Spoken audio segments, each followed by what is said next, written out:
What up? I'm moving spots real quick and go see if I can get some. I'm going to set out a catfish line and a bass line. See what we can find. I'm out in the middle of the farm fields at a little lake here. We'll see what happens. Just about to my other spot, so it's been a really good catfish spot lately. But I've been fishing it mostly at night, so we'll see what happens.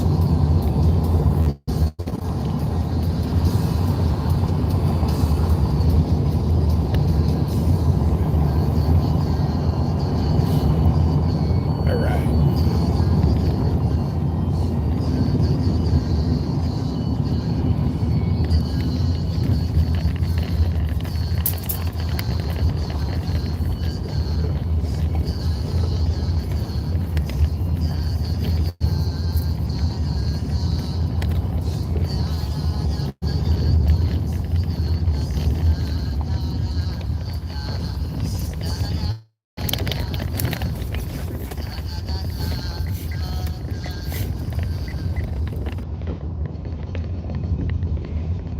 Let's see what happens here. I'm heading for a little spot that looks like it should be good. I'm not 100% sure how it's going to be. There it is right there. Oh yeah, that looks fishy as hell.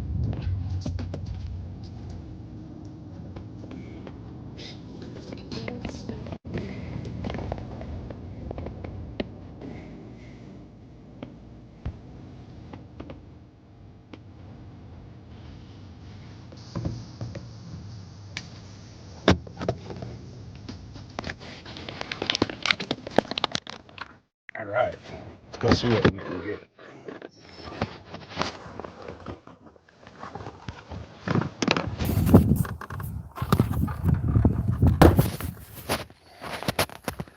All right, pulling up to this new spot. Right this second, I'm just gonna grab the tripod for the phone, grab my one bass rig, and see what it does right here.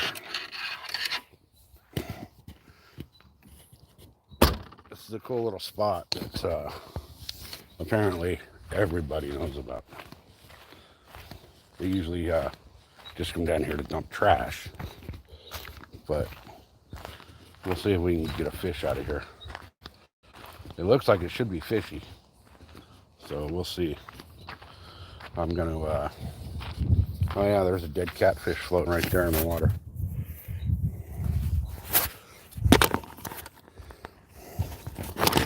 Get this all set up. See what we can do. Bear with me a second here while I set up the tripod.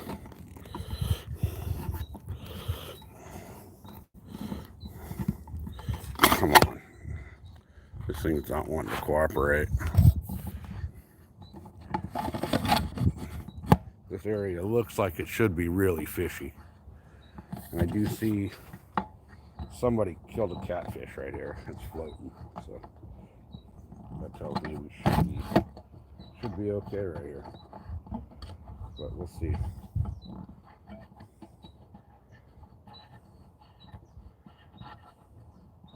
All right.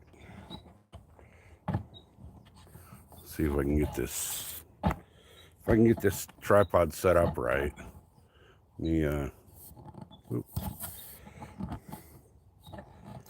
Gotta find a good solid flat piece of ground here, I guess. There we go, that should work. We'll flip the camera around so you guys can see it. All right.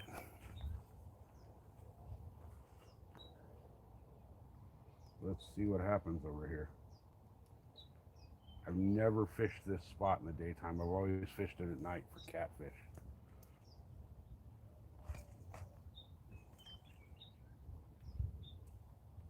Let's see what happens though.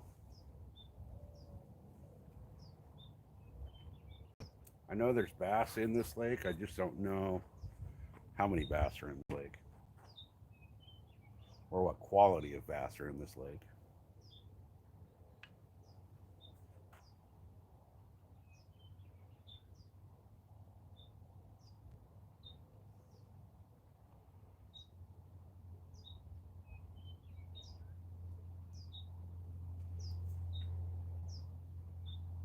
lot of trash in here though.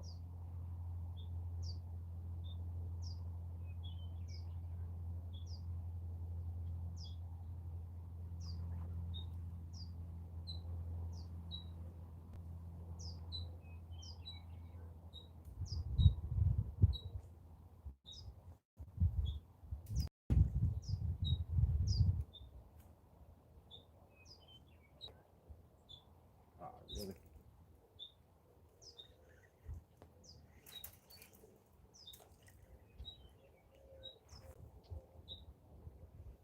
So far, it's not looking good, but we'll see.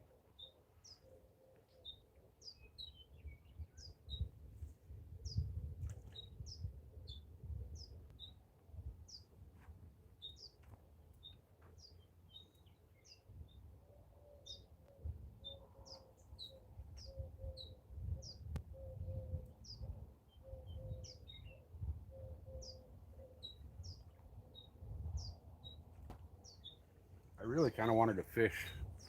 There's a bunch of stick ups over here and trees and shit I wanted to fish. So I'm going to move over. Look at all this trash and shit people don't have, like couches and tires and all kinds of shit. People absolutely disgust me. All right.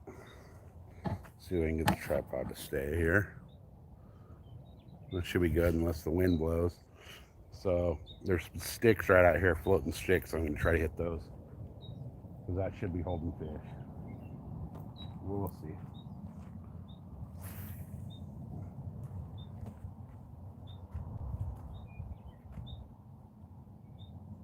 I don't know how deep this is. I don't know anything about this lake. I know that on the other side of it, I've caught a lot of catfish, but that's about it. I know there's carp in here. I didn't bring anything to catch carp. No carp baits. I have no idea what the bass scene is in here. I do have catfish rigs I'm going to throw. But I figured I'd throw some bass gear first, see what happens. These sticks look really good to me. Looks like a great spot for a bass to hang out. But I could be wrong. There could not even be bass in this lake.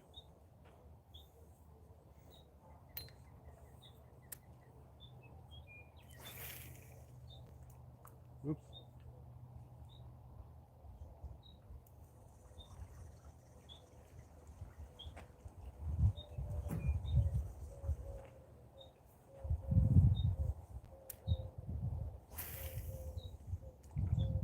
This reel doesn't cast very well.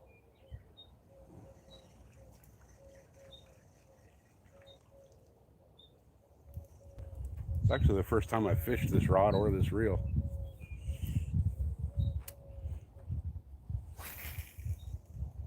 There we go.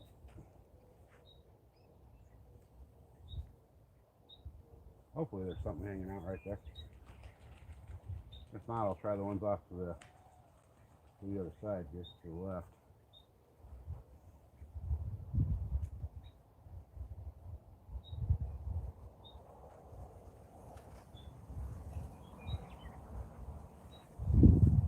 I just don't know what's going to be possible in this lake because, like I said, I've never fished this lake for bass.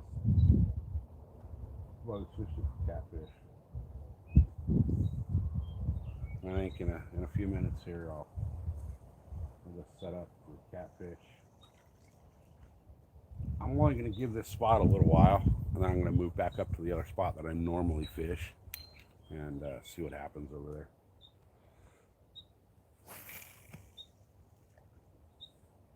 But I'm hoping these sticks are holding some fish. We'll see.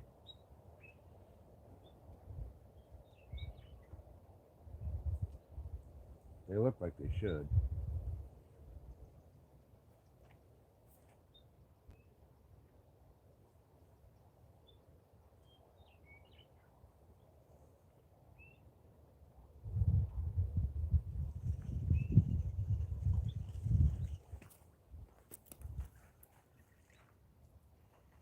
see if I can get this out there to that big tree.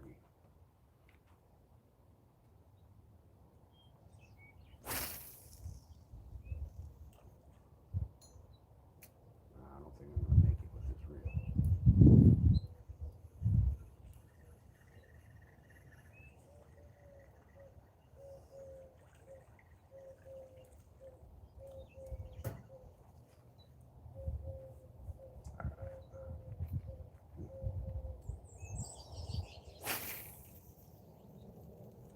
Yeah,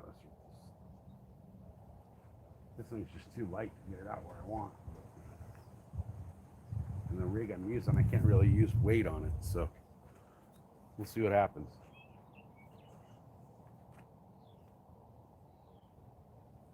I think what I should do after I finish this cast, I'm gonna go grab a catfish rod and get that ready to go.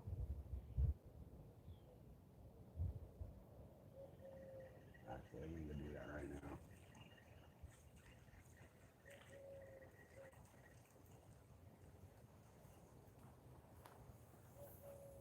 Let me go grab my cat rod, get that set up. That I'll just soak that while I bass fish.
Alright, well that took longer than expected. I had a little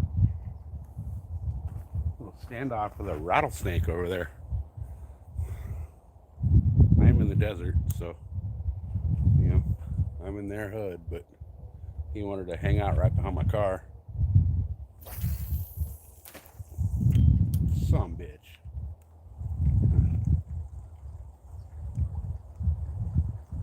A great cast and my freaking bait flew off.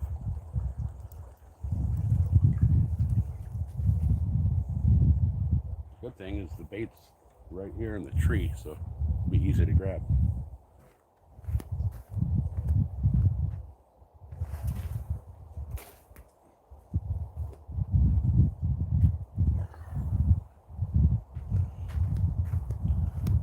Here's what I'm using for catfish bait.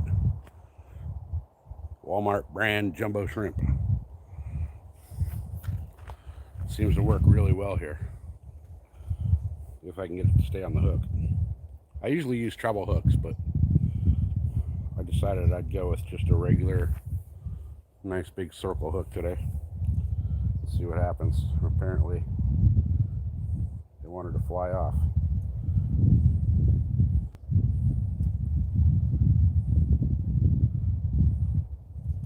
So I'll kind of thread it on there a little different. See what I can get done here. They're still a little bit frozen, so. All right. Take two. Ah, son of a bitch, it flew off again. Guess I don't like those circle hooks. I'm gonna have to hook it up a different way. Which means I gotta run up and grab another shrimp. I'll be right back.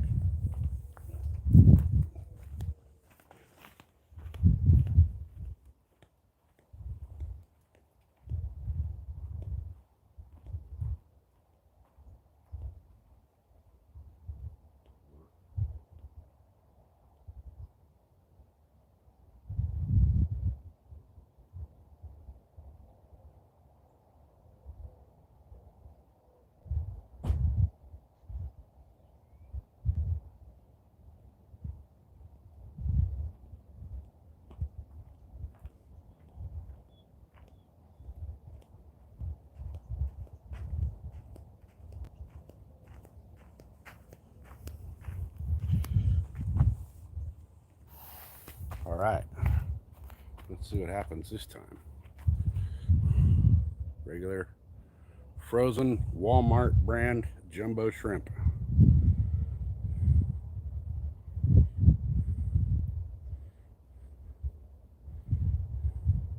That seem like they just don't want to stay on the hook. It may be the style of hook I'm using. So I usually have good success with these. But I usually use big treble hooks.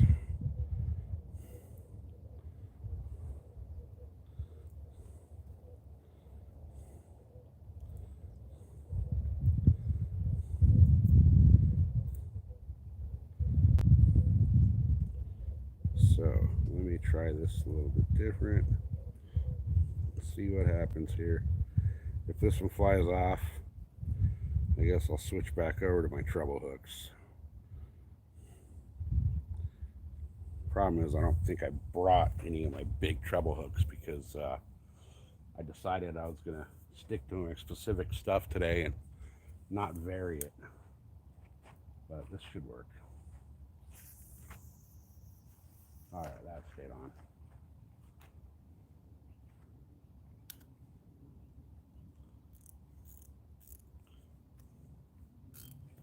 So what I'll do, I got my cheap ass little rod holder here.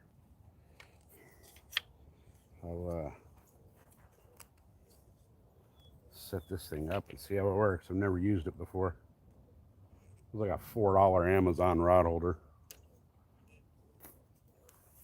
Should work. We'll see how well it works.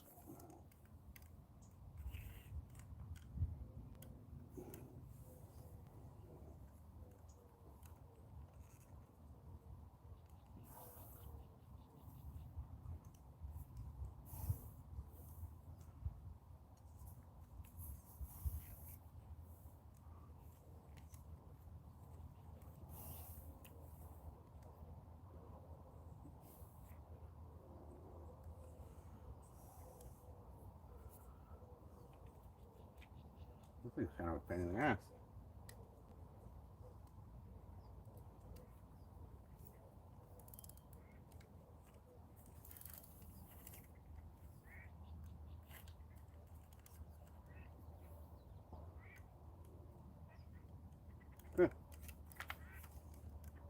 Doesn't really want to work. The rod's too heavy. It needs something on the back. Unless maybe what if I try it like, no, that won't help.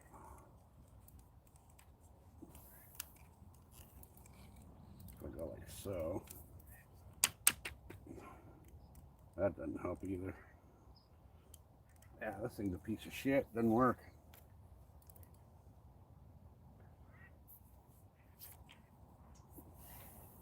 All right. Plan B here. Let me see what I can do here.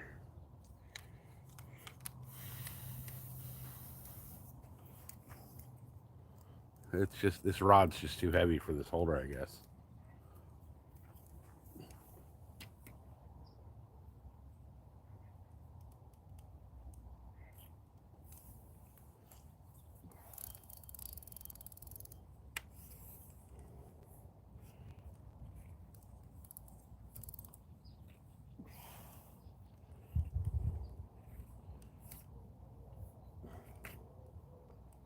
Yeah, it ain't gonna work. All right, that rod holder is not gonna work. The rod's too heavy, and it's only got 2 feet on the rod holder, so it just lets it fall.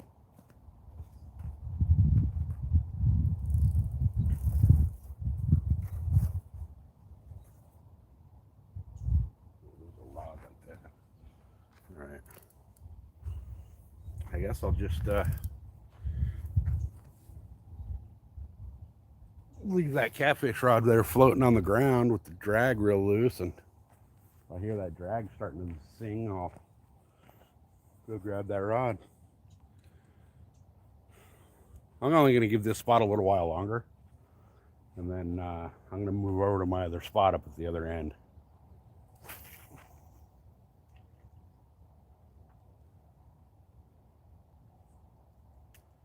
I'm trying out a new style of rig on this thing. I'm throwing the Inu rig, which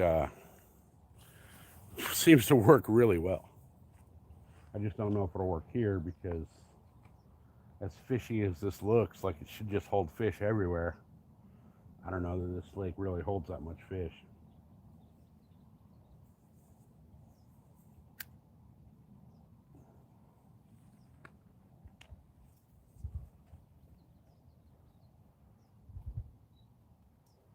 You would think all these stumps out here in the water would be just perfect cover, but doesn't seem like it is.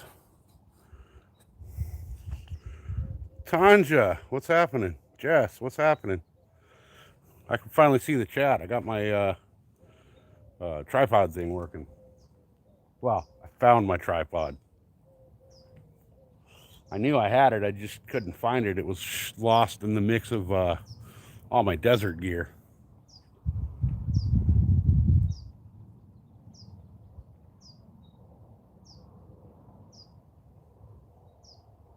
I wish I could show you guys how this rig works in the water, but I think this water is just too dirty to really be able to see what's going on.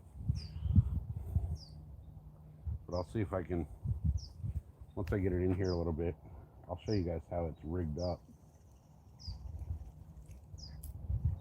So this is just your regular, everyday plastic worm. What you do, it's going to be hard to see on camera. You take, I use coffee straws, like the little coffee stirrers. You get it, you know, your local convenience store coffee stand thing. So you take the coffee straw, poke a hole, fold your bait over, poke a hole, fold it over again, poke a hole, glue the little coffee straws in there, and then you run your line. You can see my line came in here, you know, so obviously it goes through the back, then it comes back in this way on the other side, then it comes back out. So when you swim the bait, it instead of just being a straight worm, it does this little like twitch thing like this that looks way different than what these fish are used to ever seeing.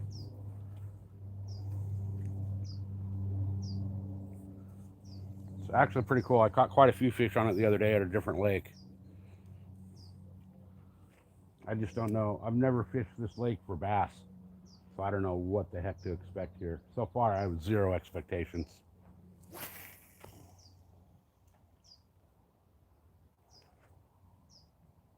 But you work this just like you would a regular Texas rig. Texas rig, you know, let it sink, give it a little twitches, but when it twitches, it kind of goes like, you know, rather than just like that with a Texas rig.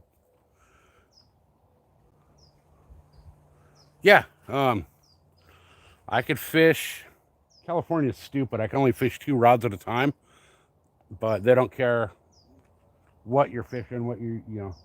Obviously, some lakes you can't use live bait, but they don't care what you're using for bait on each rod as long as it's not, you know, I can't use like shad or shiners or crawdads or any of that for bait in most of the lakes out here. But other than that, yeah, you can fish whatever style you want. Caught a tree. Damn it, I don't want to lose that. I'm going to lose that rig. Some bitch.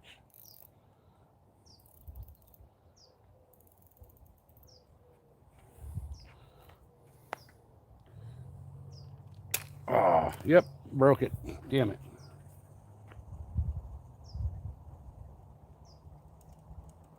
The one problem with this rig that I'm fishing is you cannot fish it weedless. So, if you catch a tree, you catch a tree. I'm not even going to rig this back up over here until I go to the other spot over here. Which I'll let this catfish rod soak here for a minute. And if nothing happens in the next, you know, say, until I finish my smoke, then I'll just hit up that other little spot on the other side, bust out the chair, and kick back and relax. Oh, wow, that sucks. Yeah, I could fish 2 rods, so.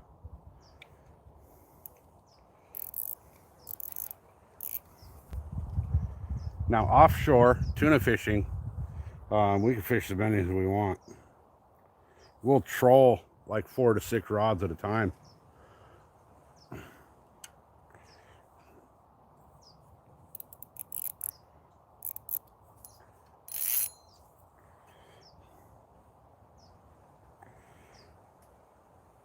I'm kind of thinking the fishing here today is going to suck because the last 2 days we've had like 30 and 40-mile-an-hour winds in this spot.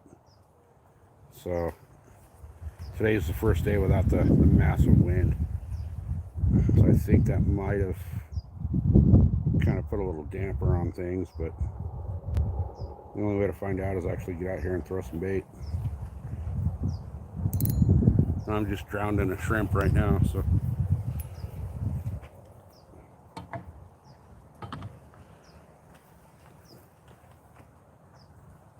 Kind of disappointed my little rod holder thing didn't work out. If I had like I could turn it around backwards and use like a little pin. The feet swing, you know, 180 degrees, whatever you want to call it. So I could turn them around and pin the back end in, but I don't have anything with me to pin it in. And the next spot I'm going is a concrete slab that I'll be sitting on fishing, but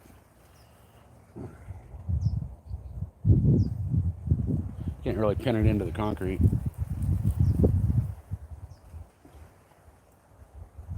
I'll set up my chair and all that over there and just chill for a while.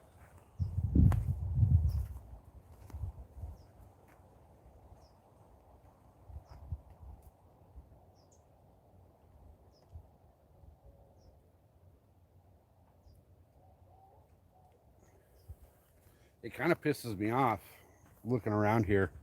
I'm going to pop the phone out of the holder and show you guys this area. Put the camera around so you're not looking at my ugly mug. So, y'all know that if you're a fisher, you know that shit like that out there, all these that would be prime bass habitat. But I don't really know that this lake holds very many bass. It's kind of an afterthought lake. So much cover and laydowns and structure and stuff in this lake, though. But then you got shit like this, where these douchebags come out and just unload trash. There's fucking file cabinets and a couch, tires. Who knows what else down there? You know, there's the other half of the couches down here. There's another file cabinet out here. Like, people are just fucking scumbags. This could have been a really cool spot, you know. This whole lake, as you can see from the other side, there's like very little shore access to here. I mean, very, very little. There's, I don't know if you'll be able to see it if I zoom in.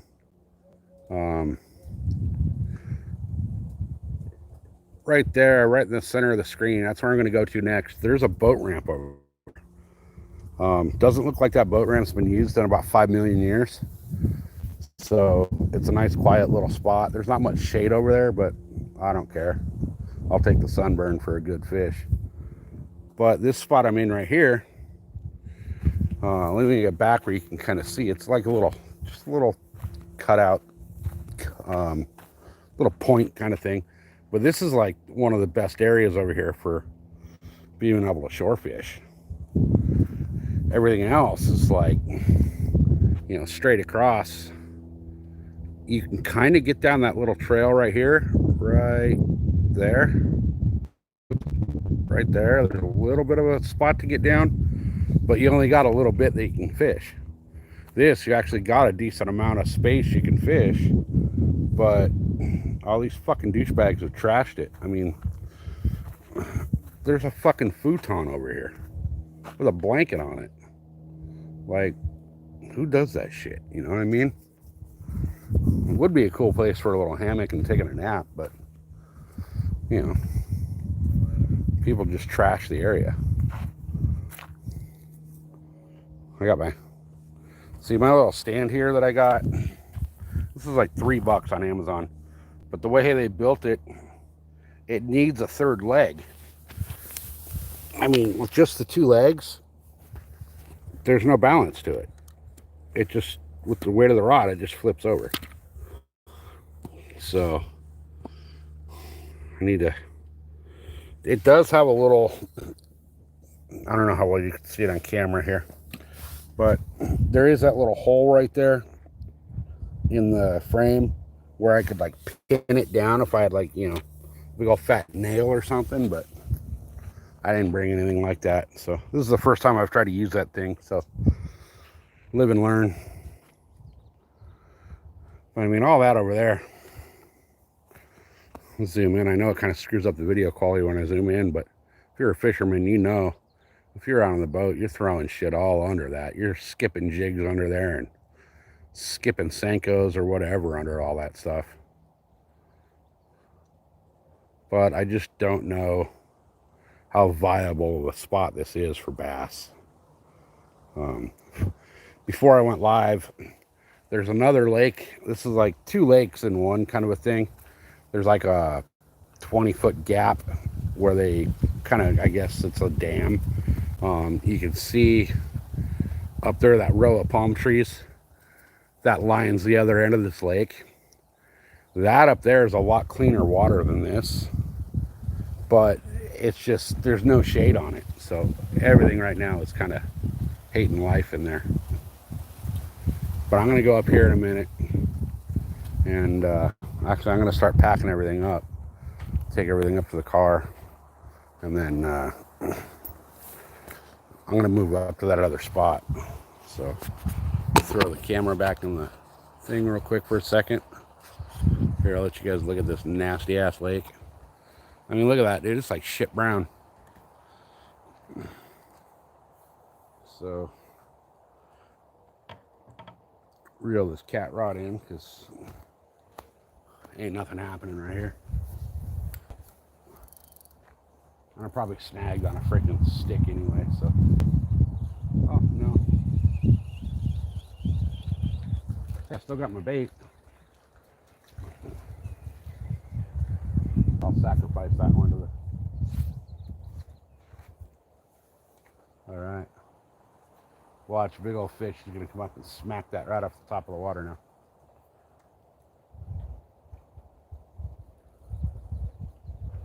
Alright.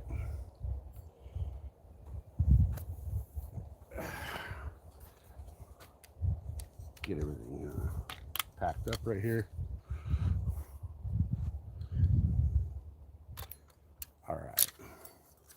Alright, this camera's going to go shitty while I carry it back to the car. It's still on the tripod, so.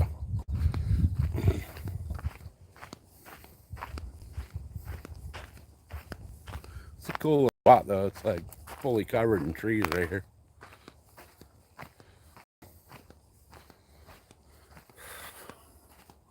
When I came back with my cat rod, there was a freaking sitting right here. There was a goddamn rattlesnake just chilling. I came walking up and he was looking at me like, what the fuck? You're killing my vibe here, bud.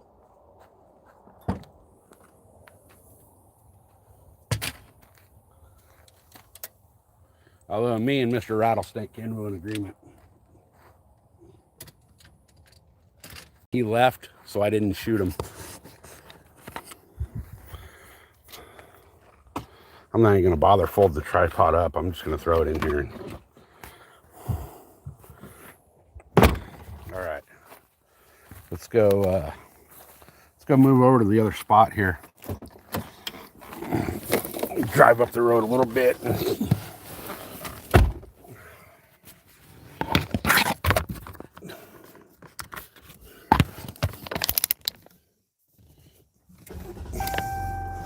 Gotta turn the radio down because they're gonna copyright me because I got fucking radio station on the radio.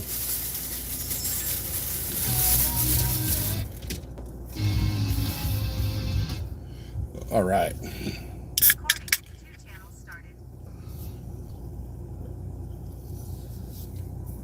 All right. This will be about a 2-minute drive. If that. It's just, you know, up around the end of the lake. But as you can see, I'm out here fishing a lake in the farm fields. So a lot of people know about this place. There's an RV park up on the other side, which we'll kind of see as I drive to the other spot, but I don't think a lot of people fish here. I think it's more of a trash dump for everybody than anything. So you can see right here, straight in front of us now, this is the other part of that lake. Oh, there's a huge fucking ditch. I almost drove right over that. I'm in the Jeep, so it wouldn't matter, but so you can see this right here. That lake's a lot cleaner, but you know, there's the RV park right here and campground thing. So they actually take care of the water on that side. On the other side where I'm going, they really don't give a shit about it.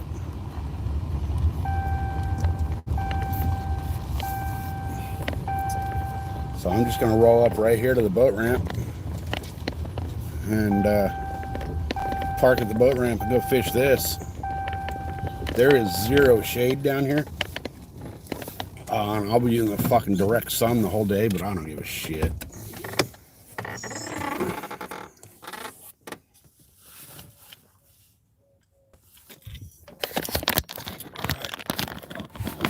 Let's go to spot number 2. Let's see what happens.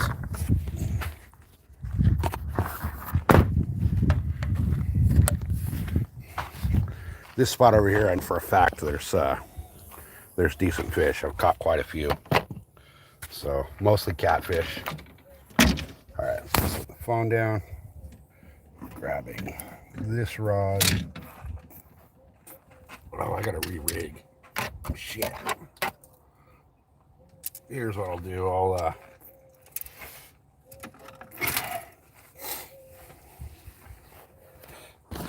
let me go take my shit down there real quick, and then I'll come back for the rest of it. I'll get this cat rod set out, and then I'll come back and grab everything.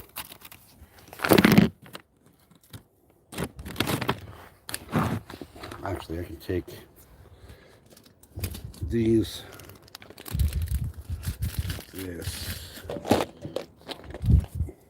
stuff this in there.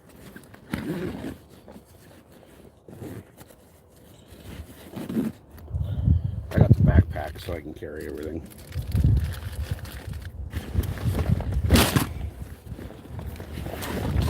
All right.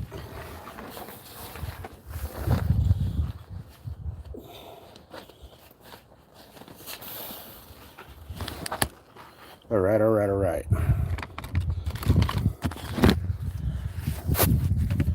Let's, yeah, I'm gonna take this shit down, then I'll come back, and here's what I'll do. I'll take this shit down there real quick, set up the phone, set up the tripod, and then come back and get everything. But you can see this boat ramp. A, it's tiny. B, it doesn't look like it's been used in a billion years.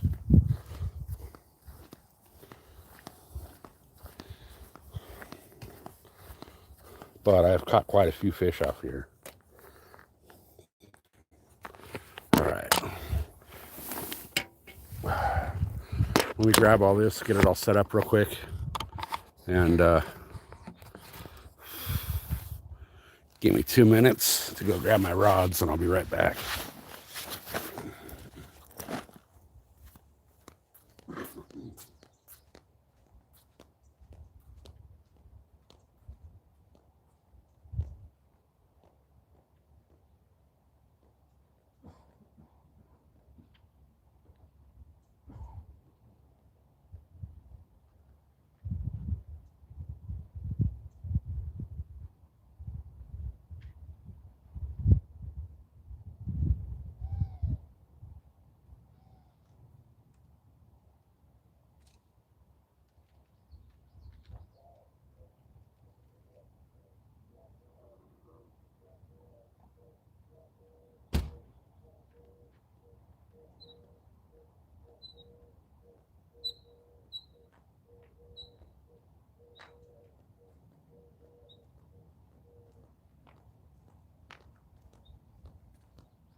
All right,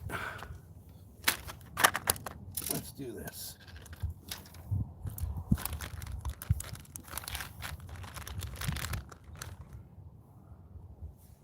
Get a bait on this rod.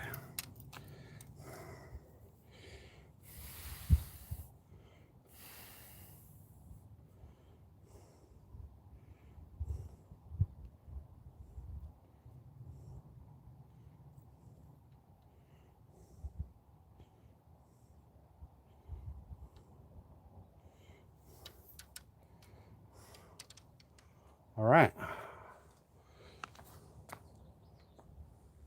My rod is baited.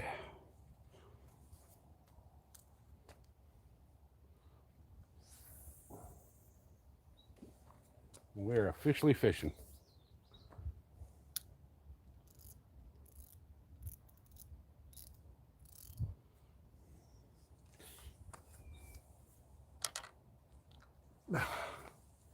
I'm going to drop this tripod down a little bit so that it's manageable. There we go. I can't see shit on my screen. It's all dusty. Clean off the camera for you guys. All right. How's that? Is that view better? I can actually see the chat for once. Kind of nice. I wish this little rod holder I brought would work out, but it's just not going to work out, so I'm not even going to deal with it. I want to throw over into the toolies. I want to throw some bass stuff. I just don't know if I can reach that with the reel. This reel I got's not casting very well. So let me get it rigged up and see what I can come up with.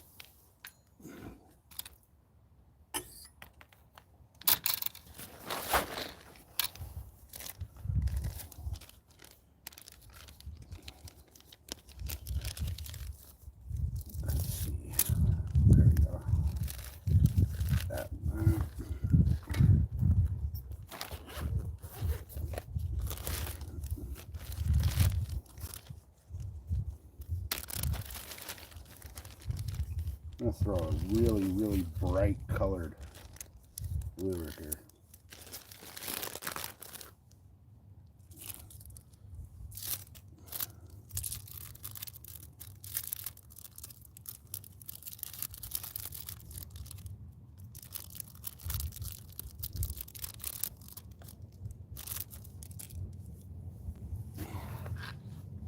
All right, so we turn the camera around real quick. I'll show you guys how I'm rigging this up.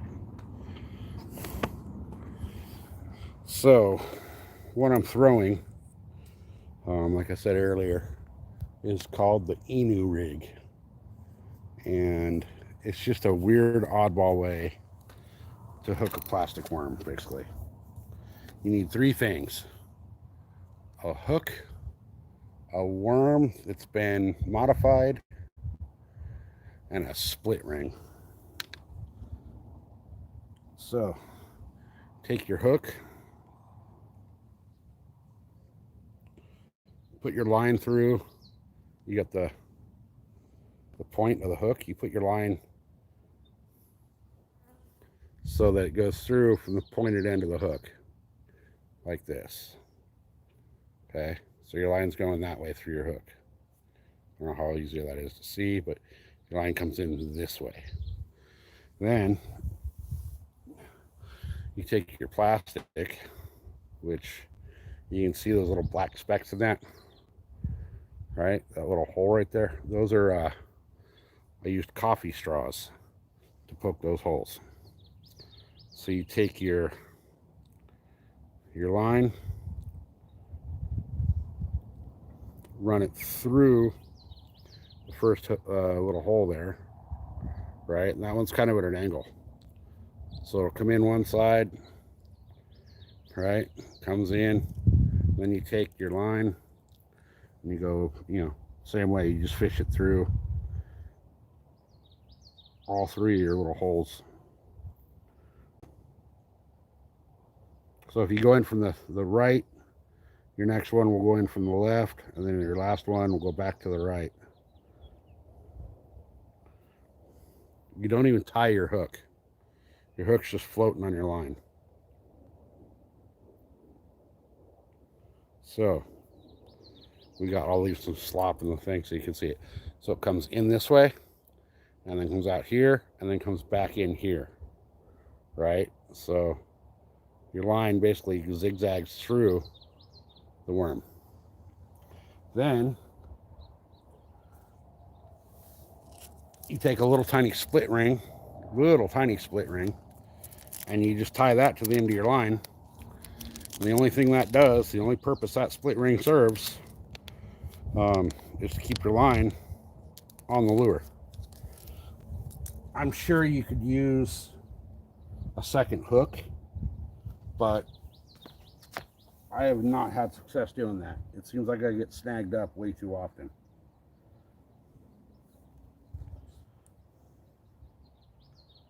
So I just tie a little Palomar knot right around this split ring, and it's good to go. Now I'm sure if you wanted to weight this down, you could tie it onto a Carolina rig, but I'm not going to worry about that for right now.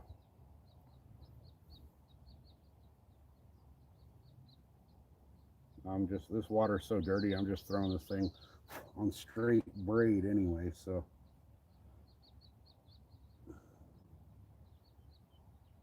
All right, come on, get through there. There we go.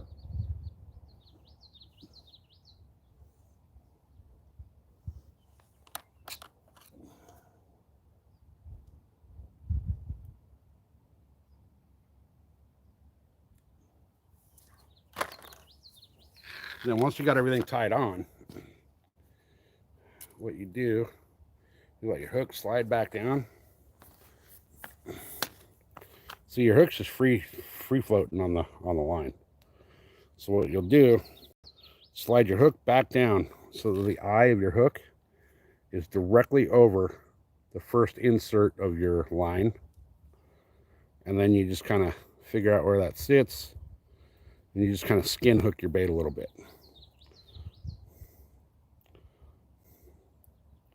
Come on. Untwist. I twisted myself all up. There we go. So you just take your bait, and you don't hook all the way through it. You just kind of skin hook it like so. Right? Just like so. Just to keep your bait onto that hook. Or onto, yeah. You guys know what I mean. You want to keep everything together. So, once it's all set and settled, this is how it should look. But when you pull, when you move your bait, it does that. So let me toss this out a couple feet in the water and see if you can actually see what it does when it swims. See if the water's clear enough. If it is, I'll show you.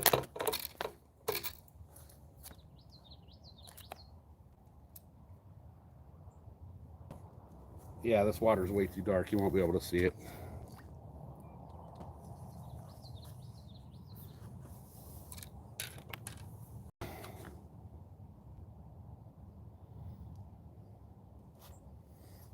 All right. I'm going to turn the camera around so I can see chat.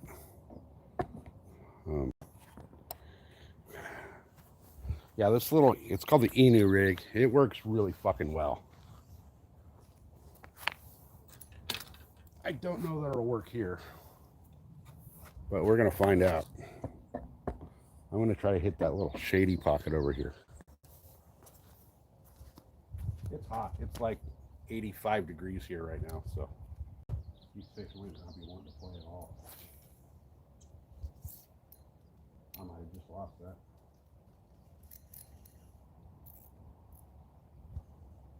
Oh, come on, come through the tree. Yeah, sweet.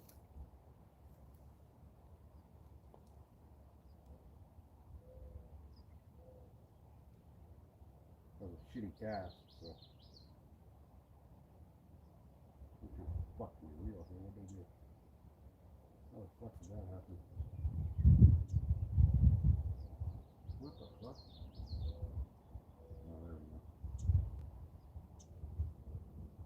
No? What the fuck happened here? Oh, fucking weird. Oh, there it is. Okay.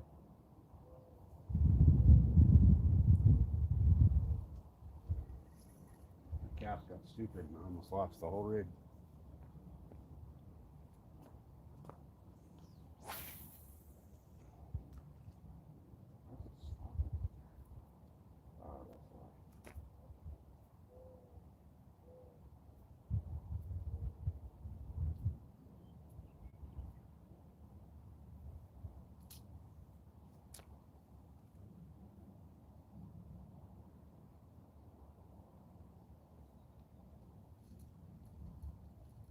One issue with fishing braided line is that if you put your line on the reel too tight, it pinches and kind of fucks your cast.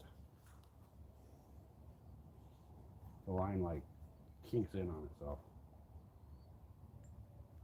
And you just work this Inu rig just like you would any other plastics, like a Texas rig or a Carolina rig or whatever. Just however you fish a Carolina rig or a Texas rig, fish it the same way. You know, whatever your cadence is that you prefer. If it's like twitch, twitch, kill, or twitch, twitch, twitch, kill it, whatever. Just fish it however you would a Texas rig.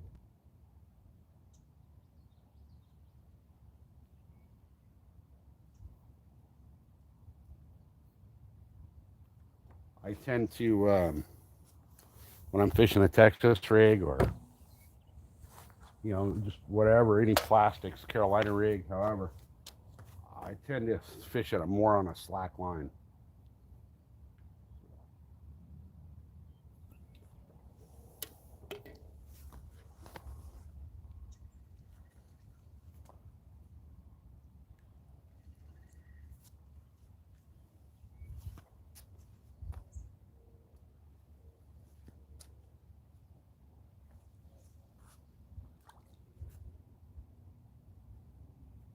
I want everything to float down to the bottom of this lake on a slack line. When it's slack, it drops. If you got your line tight, it'll do a pendulum back to you.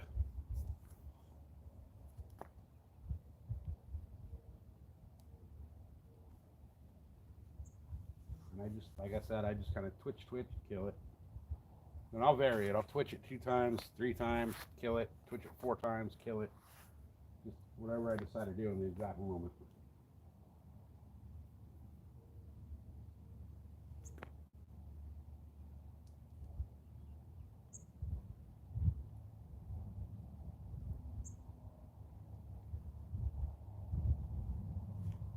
When it comes to fishing, everybody always tells you match the hatch with your bait, right?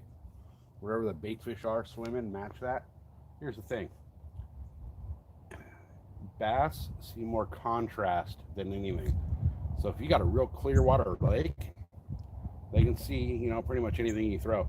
If you got a darker, dirtier, stained water lake like this, the more colorful whatever you can find that'll stick out against that water, that watercolor is what they're going to see even better.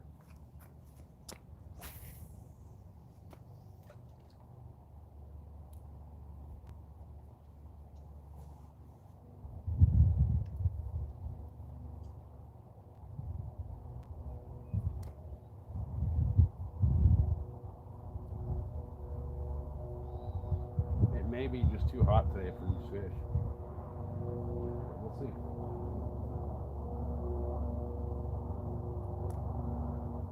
I know I've caught quite a lot of fish here before.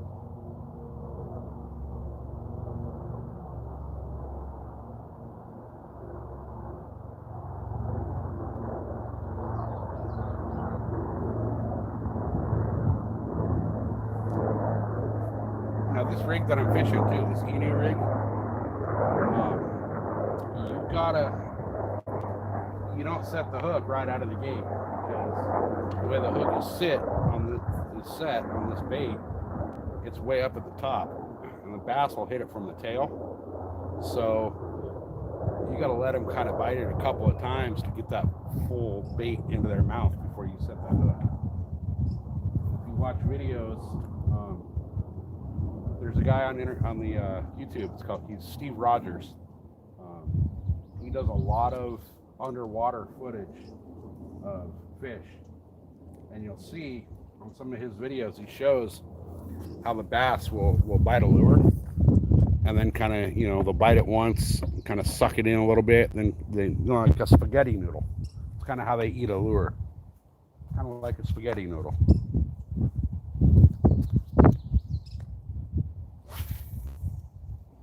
Oh yeah, this is not gonna make it over to those 2 inches with this rod.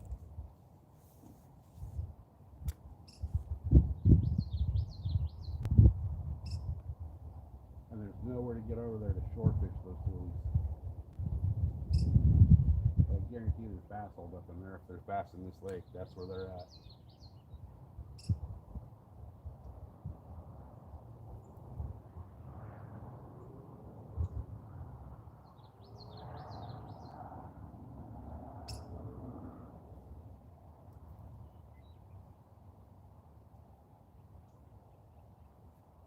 I don't know if you guys could see it or not.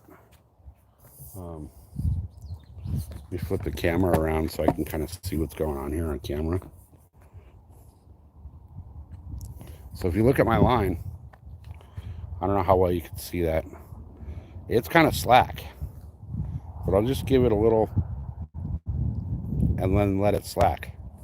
And then I'll reel in a little bit of the slack and give it another little jerk. So you see It's really hard to see because of the water and all that, but just a little bit of a jerk, jerk, and then let it sit on that slack line. I don't know if you can see how slack my line is, but I'm picking my rod up a good 2-3 feet. It's barely moving that line off of the water. What that's doing is it's on the slack line, that bait will hit and it'll fall. When you got a tight line, it'll hit and it'll pendulum back.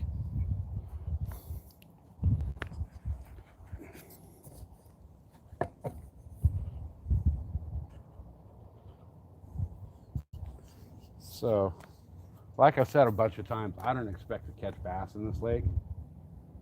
But, you know, it's when you don't expect to catch them, it's when you catch a fucking sea monster.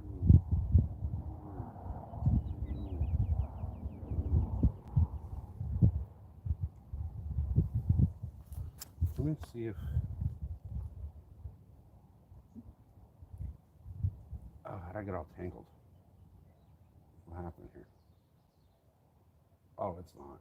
It's just...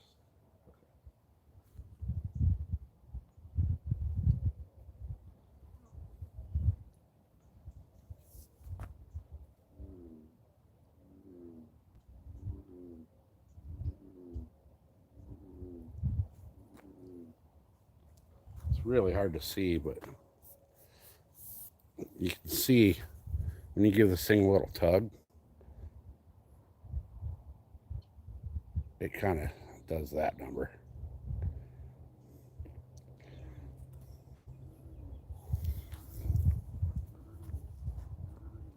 I really wish I could get this thing over to those toolies, but without throwing a weight on here, there's no way.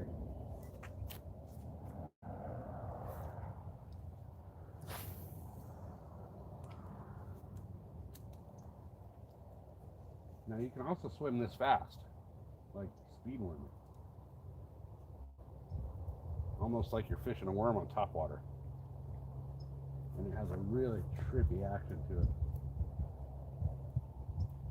Almost, I would call the action of it like kind of like a fluke. The way the fluke kind of darts around, this thing kind of does the same thing in a way.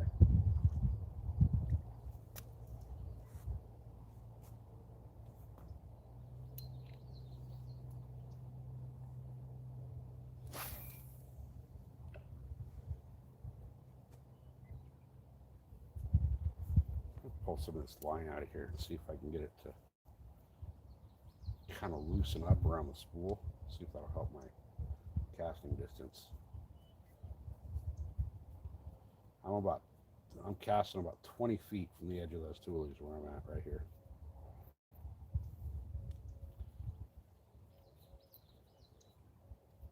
I think that's because I put this braided line on here so tight that it's pinching into itself.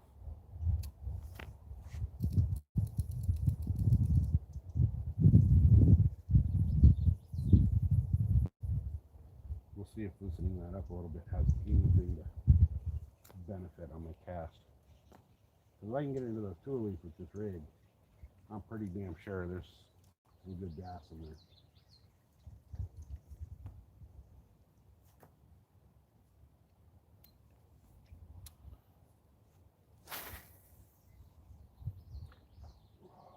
Where'd that go? Oh, that's not a bad spot.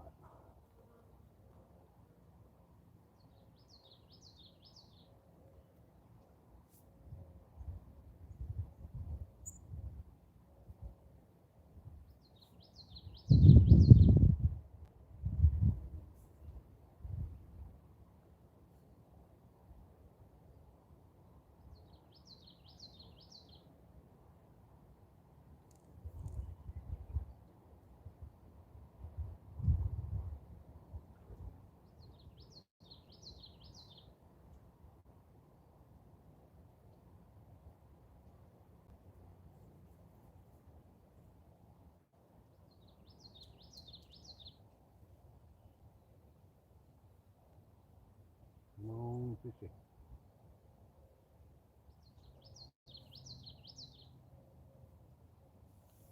I'm waiting for the reel on that catfish rod to start screaming at me.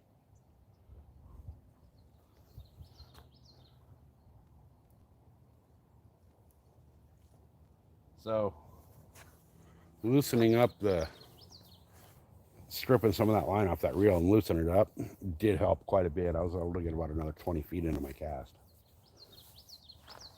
I just, with this tree right in front of me, I kind of got a cast sidearm around it, so that kind of screwed my placement.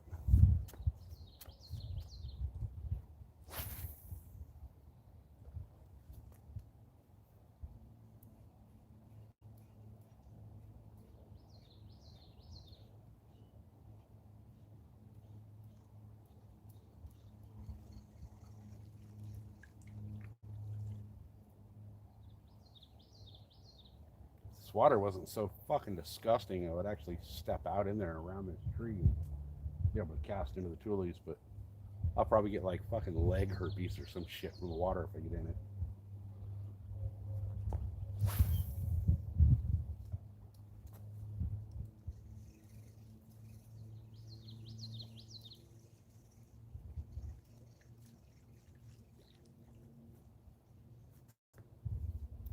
All right, let's see what can happen here.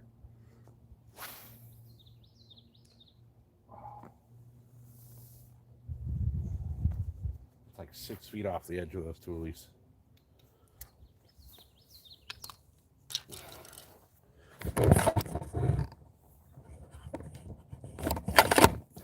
I'm gonna drop this tripod down here.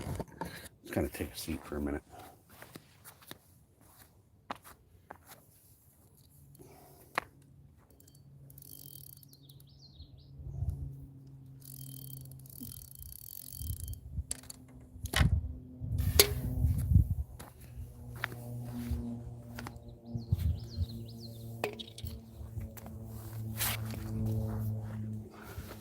So you don't always have to have your bait moving. You can let a bait just sit there for a minute and then move it. A lot of times what the fish will do is they'll see your bait drop down into the water and they'll watch it. And they'll watch it and they'll watch it, and then as soon as it moves, they'll nail it. Usually, always.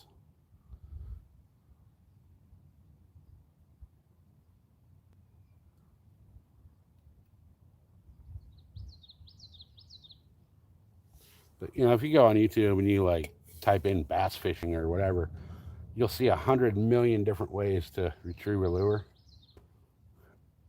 There's no right or wrong way. If the fish are biting, the fish are biting. If they're not, they're not. Pure and simple.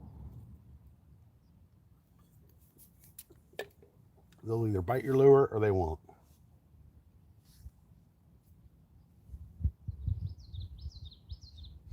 And today I'm thinking there's a big ass fish right out there.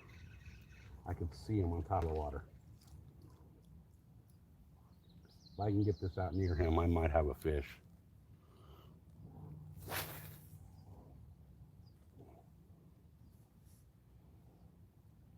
That's like 10 feet in front of him. Oh, he made a turn and dove. Oh, there's another one back there behind him.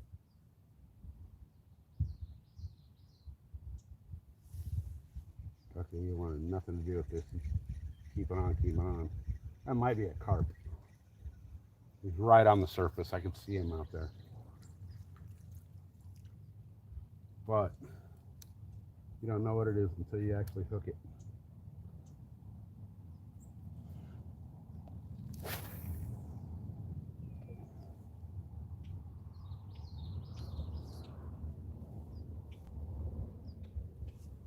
Is that a fucking turtle? That's a fish.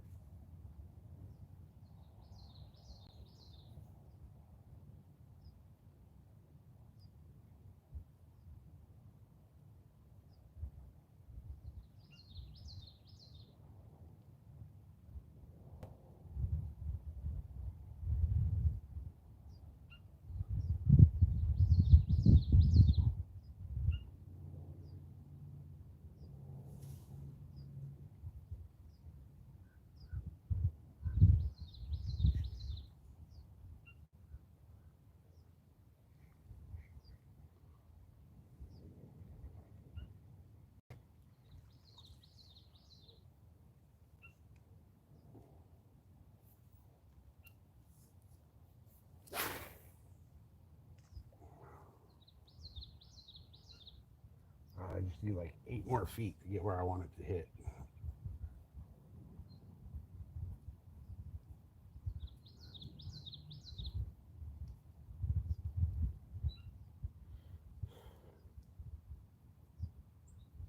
Strip some more of this line off and let it go back on there a little looser.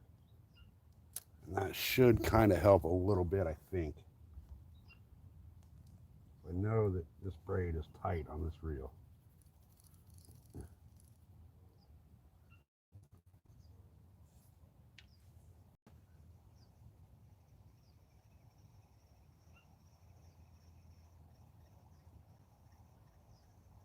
I mean, you want your line tight on your reel, but not too tight. And I'm pretty sure this went on too tight. Actually, I know it went on too tight.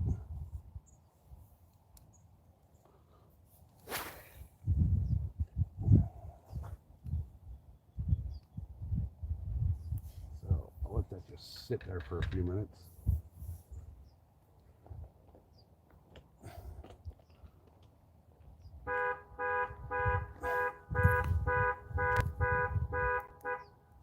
I reached in my pocket and hit the panic on the freaking remote for the Jeep.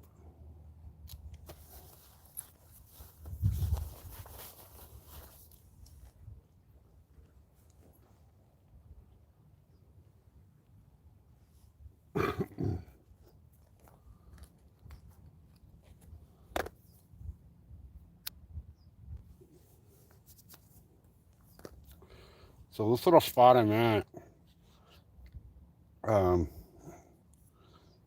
it's a pretty well-known lake, but I don't really think people fish it. You don't see all the shit hanging from the trees like you would around most lakes, you know, lures and weights and hooks and all that shit, wasted line. You don't see a bunch of that around here. And I've actually never seen anybody down here during the daytime fishing.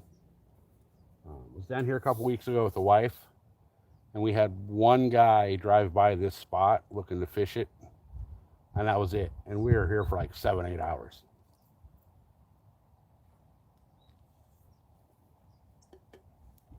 I think that because this is like 2 separate little lakes in one, everybody fishes the northern lake rather than this one I'm in.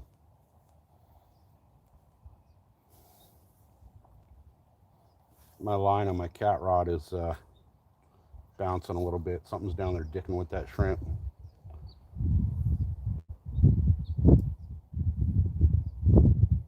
Oh, it may be the wind. I got that drag set super loose though, so if anything grabs it and runs, that drag's just gonna start, that reel's gonna scream while the drag's running away. But I have a rod holder for that. All the rod holders I have work in dirt, not concrete. Can't really post anything down into the concrete here.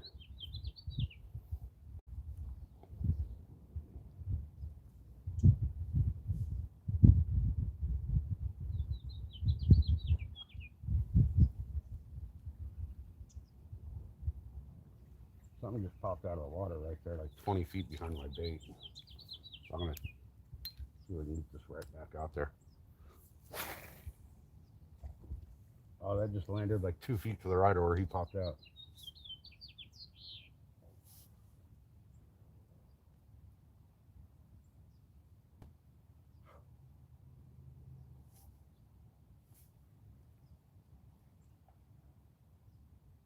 It could have been a carp though. I know for a fact there's carp in this lake. There's big carp in this lake. I just didn't bring anything to target a carp. There's a little market right up the street. I could run up and grab like a loaf of bread or a can of corn.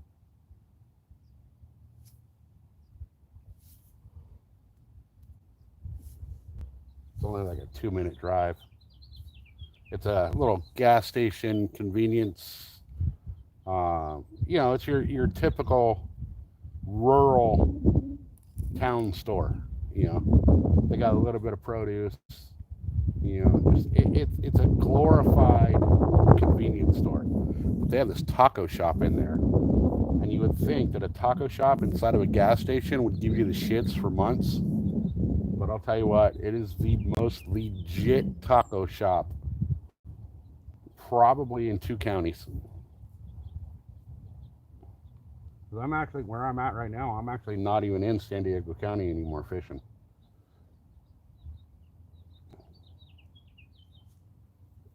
I'm in Imperial County.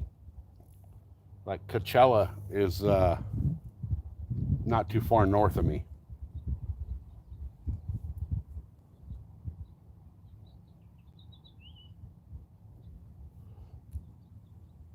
I'm closer to the Glamis sand dunes than I am to the beach. Which I know for you guys that aren't in Southern California, that doesn't make a lot of sense, but it's I'm way out in the middle of the fucking desert.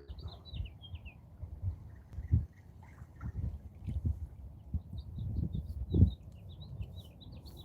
when I say out in the middle of the desert, like where I go desert racing is like 5 miles down the road from here.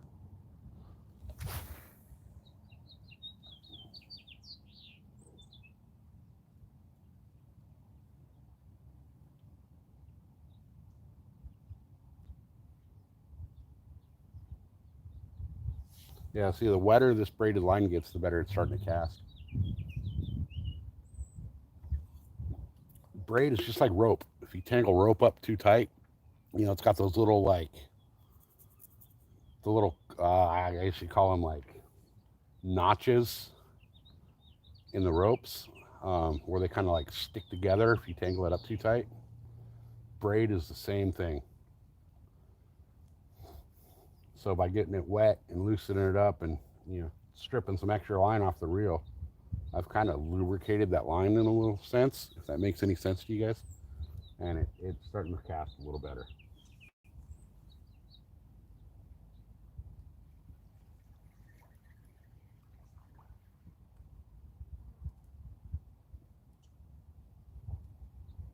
Now this worm I have on here is kind of light, so if I were to put a different bigger worm on here, a little thicker, heavier worm, it casts a lot farther, which I may do here in a minute.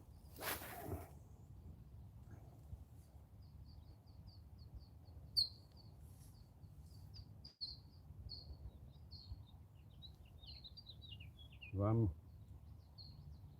right now my casts are landing about 8 to 10 feet outside the edge of those toolies.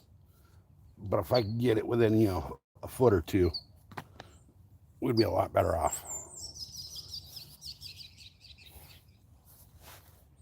I almost want to dip my feet in this water, but I'm pretty sure this is like I'll get some sort of fucking STD from dipping my feet in here.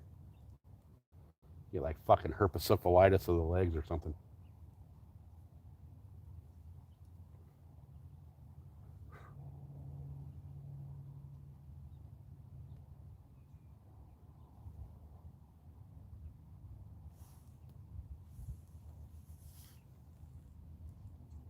Actually, for being in the middle of May, in the middle of the desert, it's not that hot out. I mean, it's hot, but it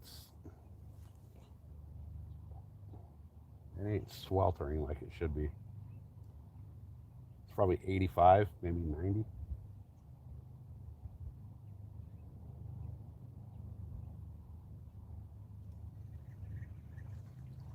All right, one more cast with this thing, and I'm going to switch it up to my other color that I got tied on with this or set up for the emu.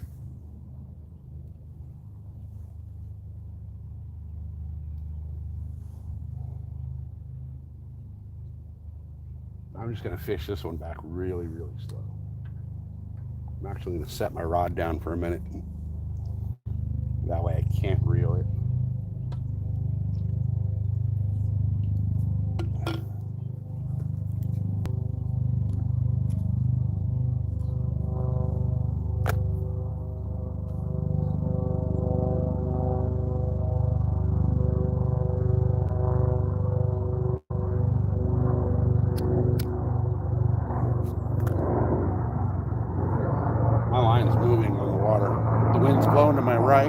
line's moving to my left, so something's fucking with me.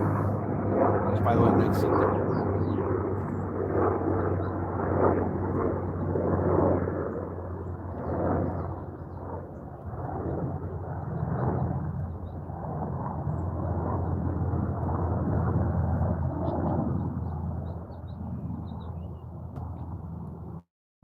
Couple little jerks. Take up some of the slack and just let it sit.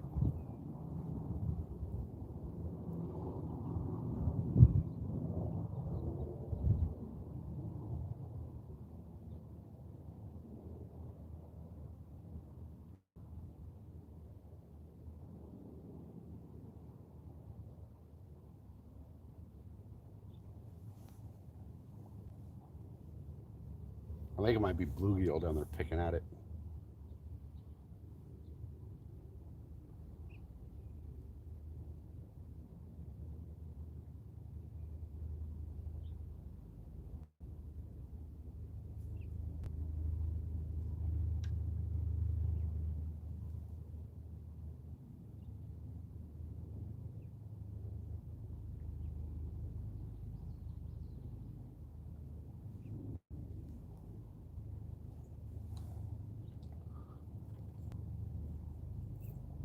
Kind of surprised this cat line hasn't gone off yet. I usually do really well here on catfish. Decent sized catfish too. It's about a 4.5, 5 pound average out of here.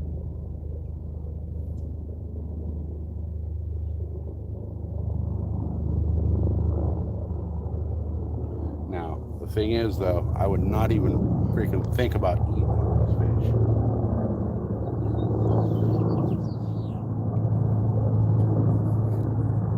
Right on, Dirty 30 50 30. Appreciate it.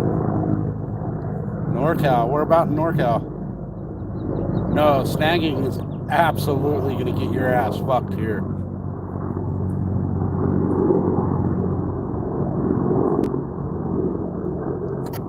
Yeah, if you get caught snagging here, you're going to spend, a couple $1,000s in fines and probably a few nights with your old buddy Bubba in a fucking cell. They will absolutely fuck you for that here.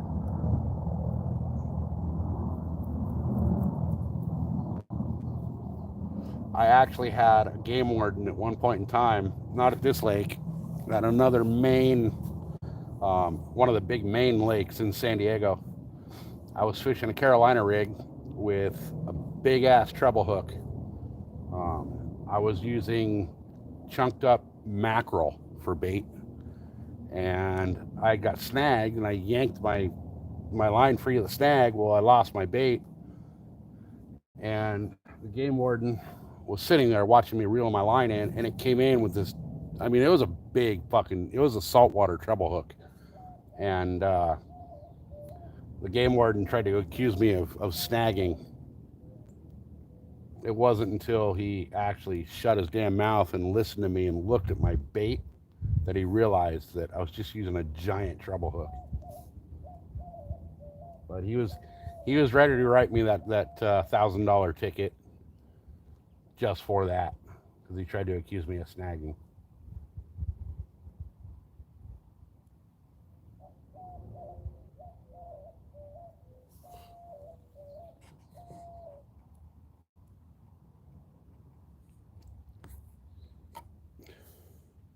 Yeah, I've seen a bunch of videos on the people snagging the salmon.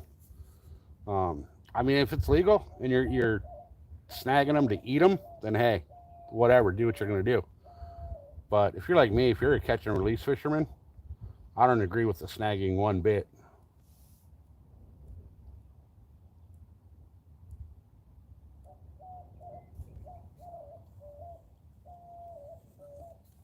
But then again, there's also, I'm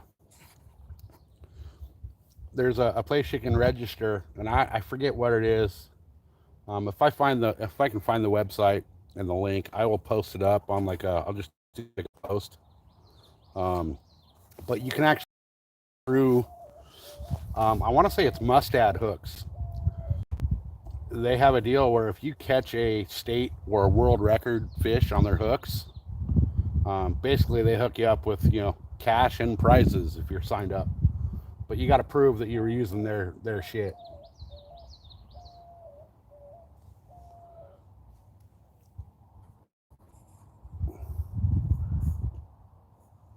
What am I fishing for? I got one rod out right now for catfish, and my other rod over here, I'm just real slow rolling an innie rig, hoping for a bass. This lake looks like it should be really bassy, but I have not caught a bass in here yet. Now I have seen them, I just haven't caught them. And there is over here to my left under these bushes, there is some fry swimming around. But this is usually my nighttime spot. I'll come down here with the wife because ever since I took her up to Lake Havasu back in April, she is completely hooked on the fishing thing. On the way up there, we went up. Basically, it was my birthday and our anniversary combined into one little trip. There's a fish just jumped right in front of me. Because our anniversary is 420, so we went up to Lake Havasu, and she had no interest in fishing the whole time we were driving up. She was like, "Yeah, I don't really think I'm gonna fish. It's not my thing." I had made her buy a fishing license the week before we left, just so that I could fish 2 extra rods, basically. There's fish popping up all over all of a sudden. But she caught a massive flathead. Well, not massive, but massive for your first flathead. And she caught a bunch of stripers, which if you go into my channel, there's videos of her catching that flathead and some of the stripers. And on the way home, we were there from Wednesday to Sunday. On the way home, she decided that maybe she does like fishing, and now we're in a competition. We've set it up for, it doesn't matter the size or the species. Her and I have a little friendly wager going on between us that whoever catches the most fish for the year.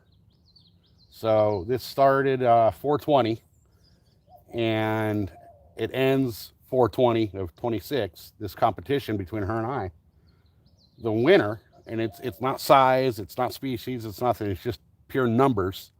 Whoever catches the most fish gets to pick our next vacation.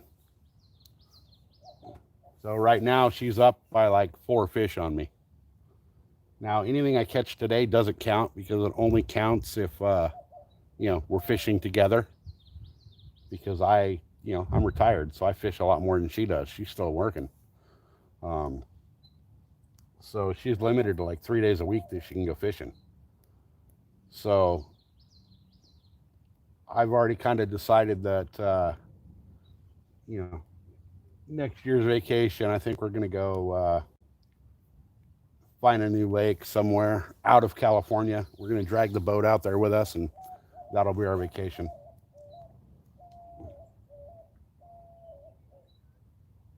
But if she ends up winning, we're probably going to Finland, which I'm cool with that too. But I'd rather save the money that we'd spend going to Finland and put it into like the dirt bike or some more fishing gear, more hunting gear, something. But I'll go fish the fjords of freaking Finland and Norway and all that. I'd be cool with that.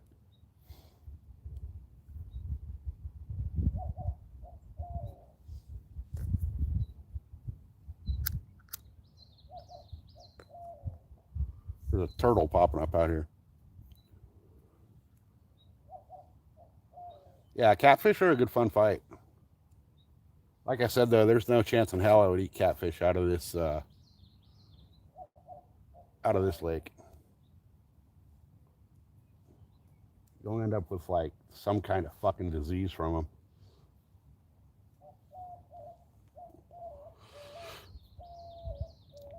Scooter, I wish we could fish for gar out here. We don't have them out here.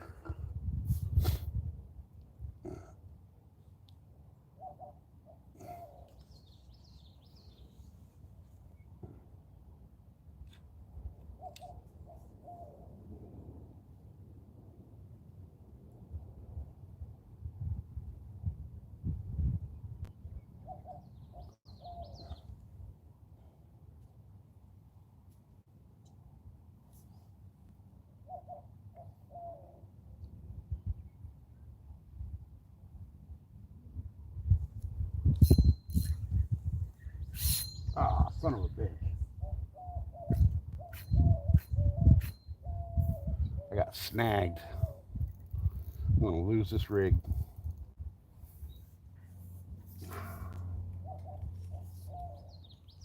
Oh, maybe I got it out. Maybe I can get it out. Nope. Ah, I lost it. Some bitch. That's all right though, because I was planning on tying a different rig on anyway. Same rig, different worm.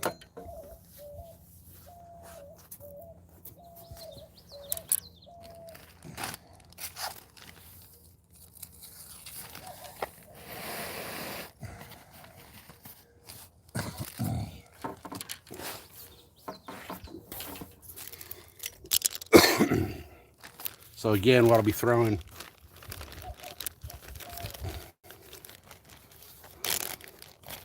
these are my little Inu rigs that I built before I came down. I'm not even sure which brand or which color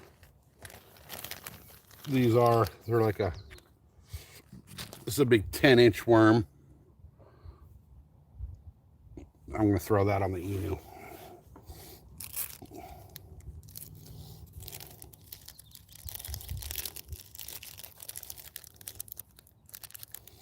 And I'll show you guys again real quick how I tie this. See if I can kind of adjust the camera a little bit here to show this. So I'm fishing straight braid right now because this water's just nasty as hell. So with the Inu rig, I've explained this a couple times, but I'll explain it again. I use coffee straws, and I'll put the first one through right here towards the top. This one's actually a little off. It should have been down lower. But I'll put one through at about a 30-degree angle. Then you fold it over and go one straight through the middle. And then, you come back and you do another one down towards the bottom. What you do when you go to rig this, you don't even tie your hook.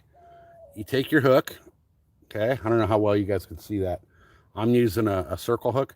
You go in through the eye of your hook from the pointed end. So if you think of your hook as a J, like a J shape, where that J comes up in the little bottom section of it, you put your hook, your line through, okay? You just slide your hook down the line, get that out of your way. Then you take your line and you just start feeding it through your bait. Starting at the top, going through at the angle. And then you'll come out. So I started this one on the left-hand side. It comes out the right. So then on the middle hole, I'll go in from the right and out to the left. And then, just like you're lacing your shoes, left, right, left, right. So that goes in from the right to the left. And then the third one, the last one, goes left to right.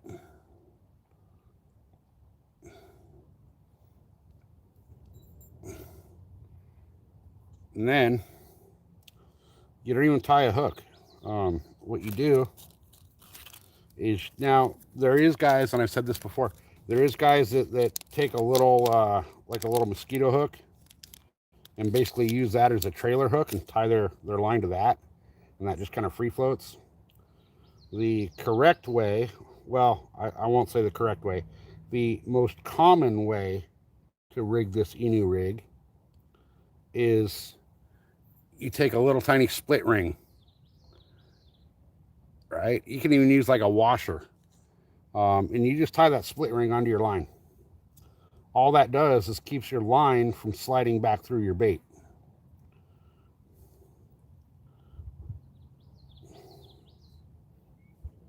And I tie my go-to knot for anything hook related, whether it's a lure or like in this case where I'm tying on this split ring, the Palomar knot is my go-to knot for anything line related.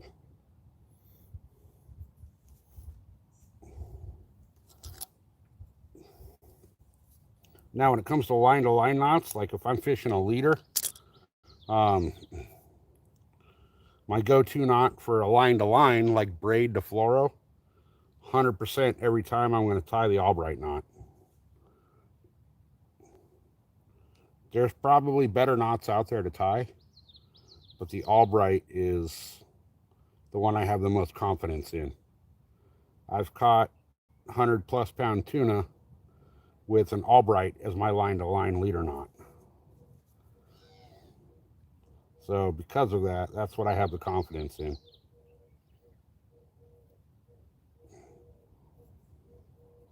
So here we go. We just have, okay. Cut my tag in. So basically the end of my line for this Emu rig, if I can get it unstuck from my flip flop.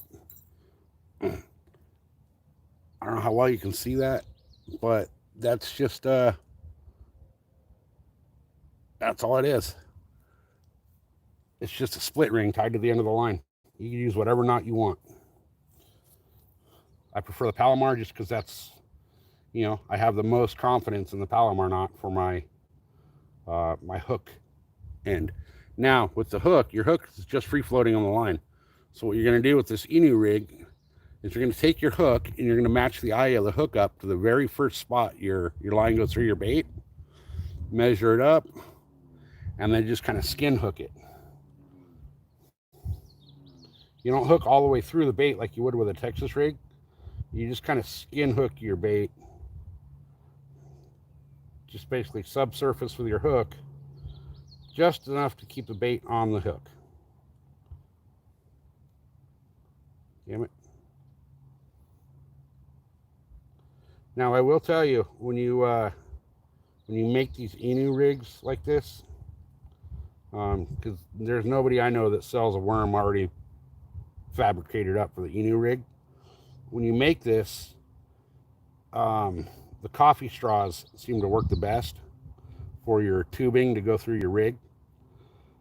What you want to do is once you get all your stuff through, you know, your tubing through the thing, put a little dab of super glue and then slide your worm back up with that tubing so it glues that tubing. And then when your worm's in the water and you pull it, it does that number.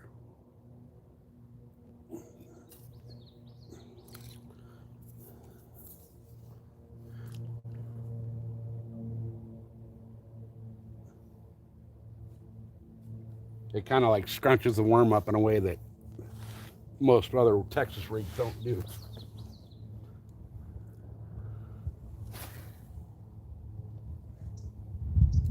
Man, that did not cast as far as I wanted it to. Now, the one thing I will say is if you're making the Inu rig, you're absolutely going to fuck up like 6 or 8 baits learning how to do it.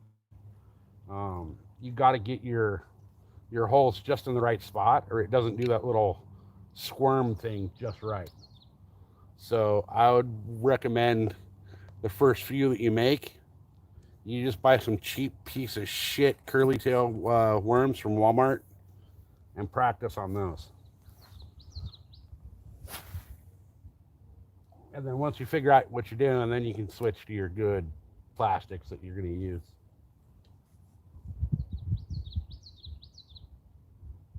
The only problem with the Inu rig so far that I've found is that they are absolutely not weedless.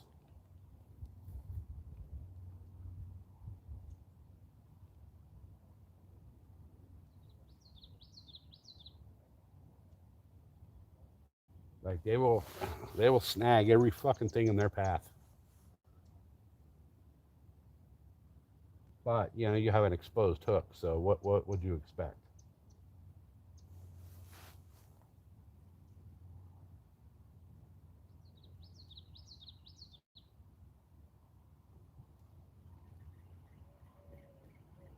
And you can fish these just like you would a Texas rig. I've seen guys that have put them on a Carolina rig to add some weight to it. You can fish them, you know, on a speed worm style where you're fishing at top water.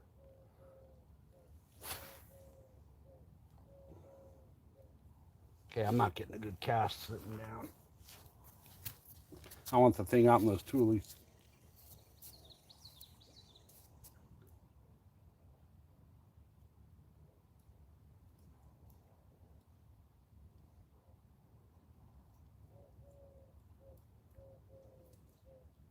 But see, with the Inu rig, like when you're twitching it, it kind of moves like a snake. If you can think, you know, like, you know, a snake scrunches up its body and like a bunch of S's. The Inu rig does the same thing. Instead of just staying straight, it scrunches up when it twitches.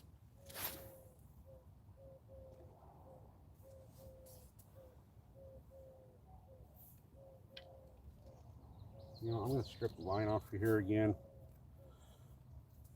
Stripping line off my reel to kind of loosen it on the reel.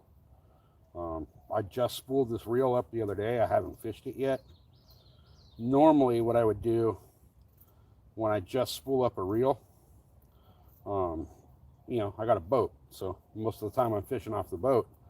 So what I'll do is I'll let line go. Just line. I won't even tie a hook on it, and I'll just let my line drop into the lake and come off of the reel as I'm driving in the boat, and then I reel it back in, and it kind of spools itself back up onto the line or onto the reel a little better. Because like I've said a few times already, braid has all those little kinks in it, like you have in rope, and those kinks will overlap each other as they're going on the reel and kind of stick.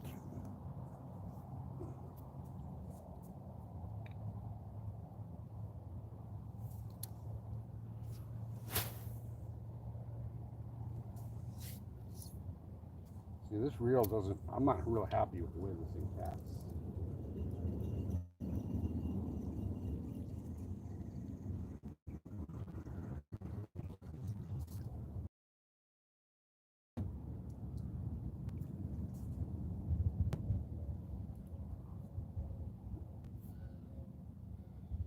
Oh, shit.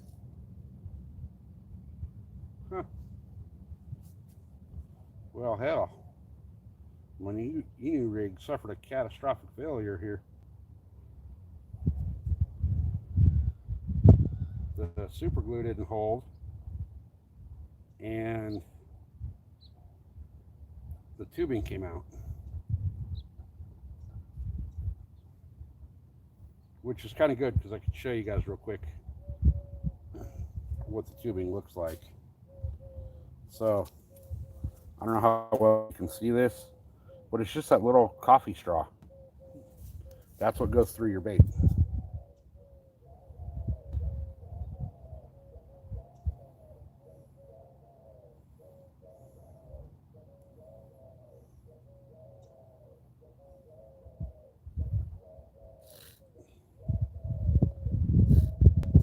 I'm gonna I'm gonna see if I can re-pierce this. I wasn't real happy with the way this bait was swimming, so I'm gonna see if I can kind of re-pierce down lower and get more action out of the bait.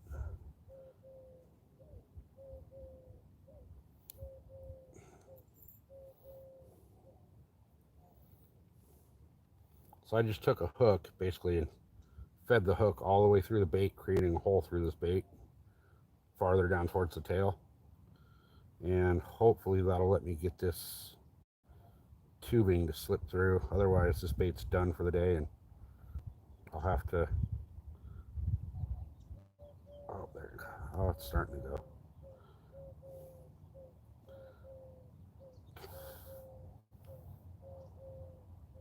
There it goes. Okay. So we'll get this tube back stuffed through. Yeah, now you can see kind of the action of it.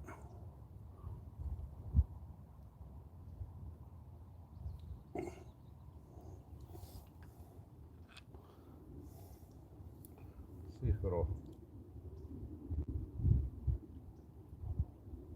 yeah, this one's off a little bit.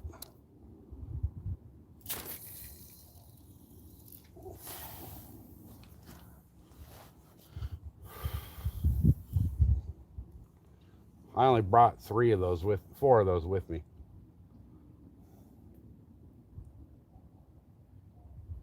But you see how that tubing slid out of the bait?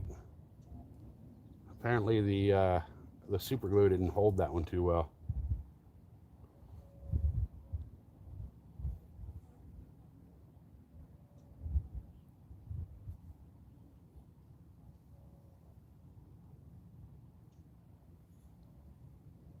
So I'll have to go, when I get home, I'll have to redo this one.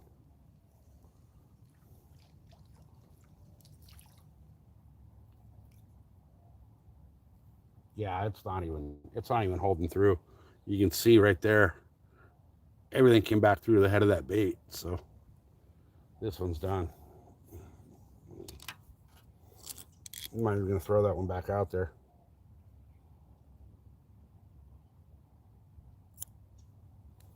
Cut that one off. Throw all of it back in my bag. And I'll tie this one on. This one, same exact worm, but what I've done with this one is my holes that go through are at farther away points from each other.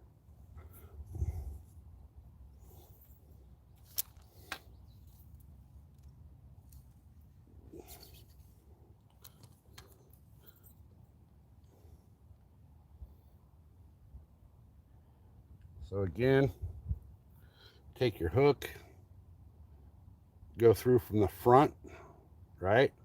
If your hook is a J, you go through from the, whichever way your tip of your hook is pointing, you go through from the tip hook side, if that makes sense. You go through from the tip of the hook.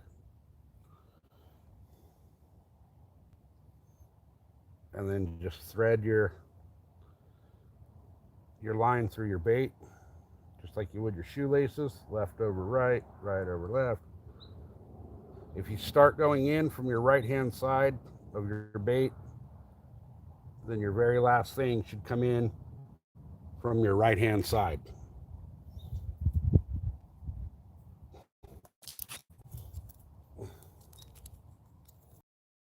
Right, left, right.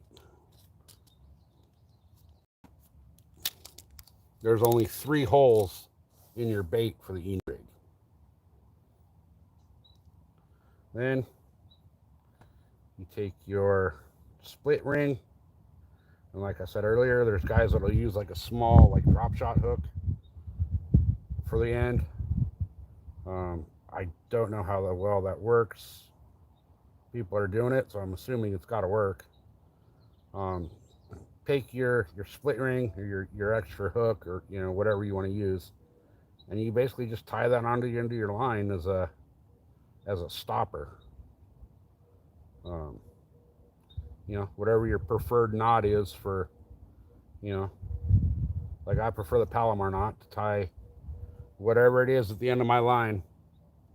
Whether I'm fishing a jig or live bait or whatever, my hook is always going to be tied on with a Palomar knot, freshwater or salt. That's just my preferred go-to knot for basically the hook end of my line. I will always, 100% of the time, I'm tying that Palomar.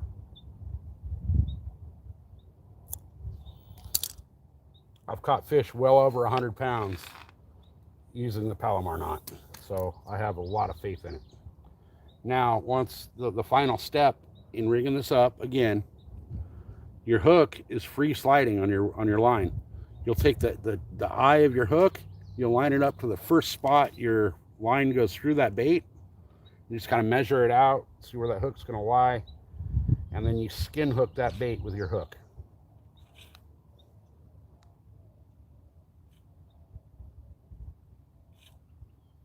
You're not going all the way through your bait. You're just basically slipping it right under the skin, right? So that it stays attached. That's all you need. But you can see this is a very exposed hook. So you're going to snag every fucking thing you can snag in that lake. But when you work that worm, it's doing that. It's a very weird presentation.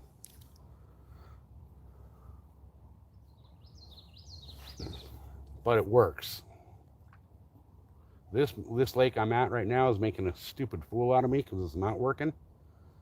But I don't think this is a great fishing spot anyway. I don't think it's a great bass lake.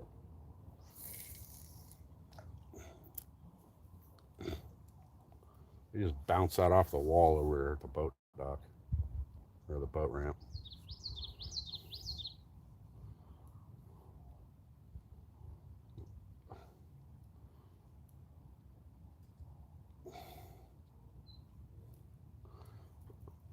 See, this bait in the water kind of, I guess the best way to describe the way it works or the way it swims through the water is like an inchworm.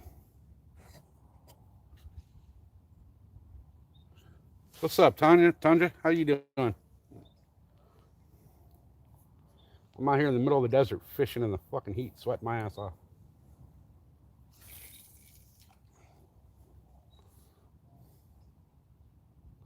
See, this worm that I have tied on right now, it's a 10-inch curly tail, but it sinks really, really slow.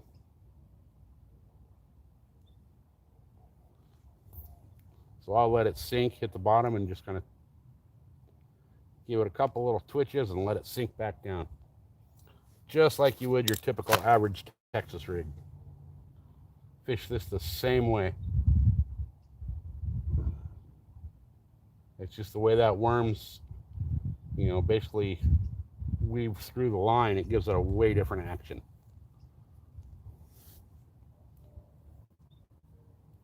I've tried it with curly tails. I have not tried it with a Senko yet. I don't see it working very well with a Senko. I mean, Senko's already worked bitching on their own. I can see a little silhouette of a fish over here in this tree.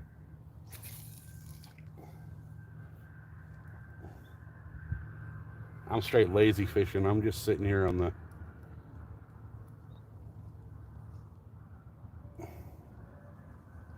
No, this does not count.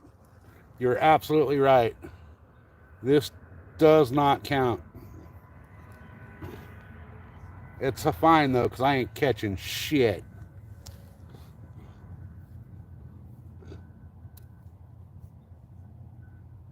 Hey, I might be here a while. I don't know if I'm going to stay until after dark or not, but I may not be home when you get home. If I'm not, you know where I'm at. You know exactly where I'm at.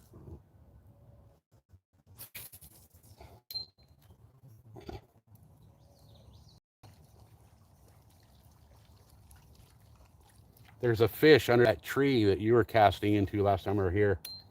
I'm trying to catch him, but I think it's too hot for him. Oh, shit. I just almost caught that tree.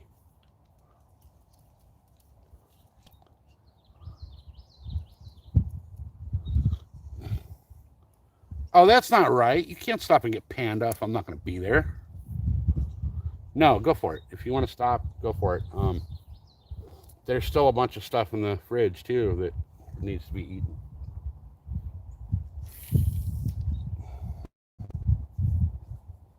Ooh, there he goes. He's coming for it.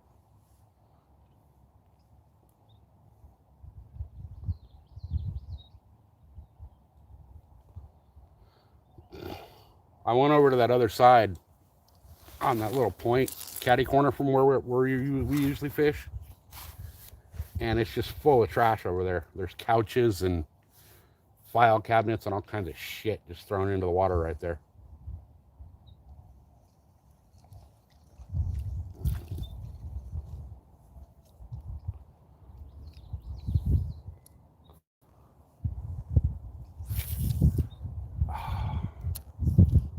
trying to skip this bait under that tree.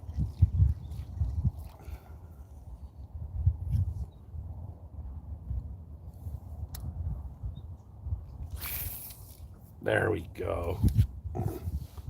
That just skipped like 2 feet back into the shadows under there.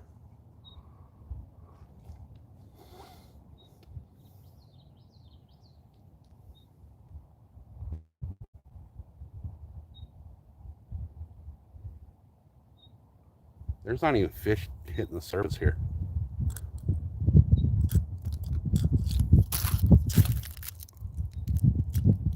Have fun with the schedules. Hey, at least we know they'll get done this time, right? Unlike a certain someone.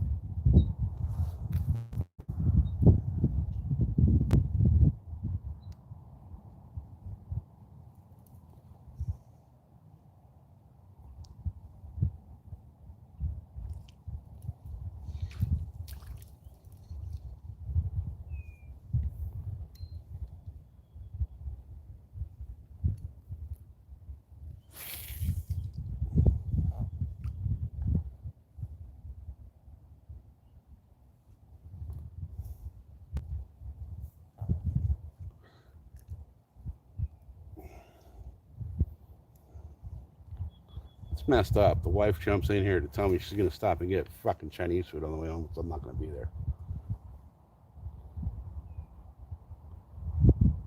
She knows how to get me to leave the fishing spot and come home, I'll tell you what.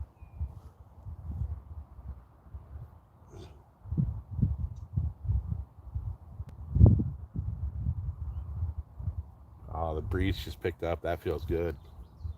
Nice cool breeze kicking up off the water.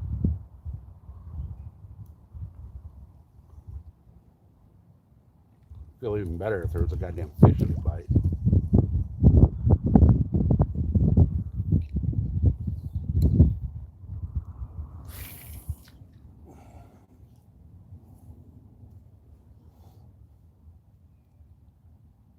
Usually we see little fish popping up the surface all over here, but I've only seen a handful today.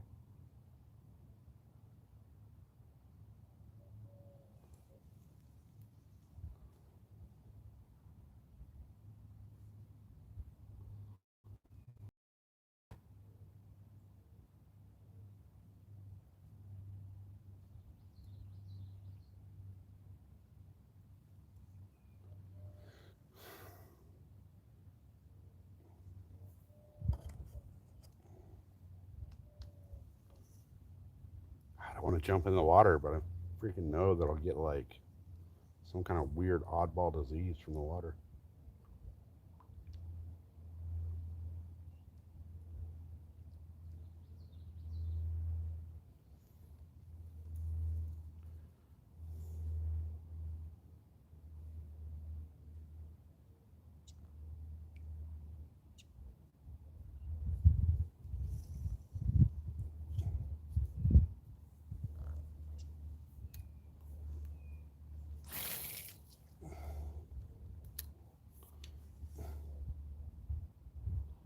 I'll come out of the water. I'll get in the water here. I'll come out with like some fucking flesh-eating bacteria or something.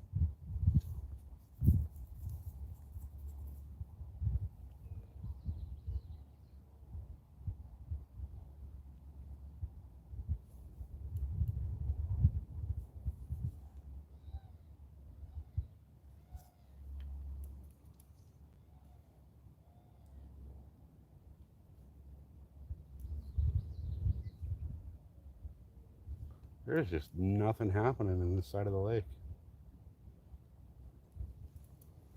I'm halfway considering packing it up and going up to the other lake. I was up there a little while ago. I didn't get shit in it up there either.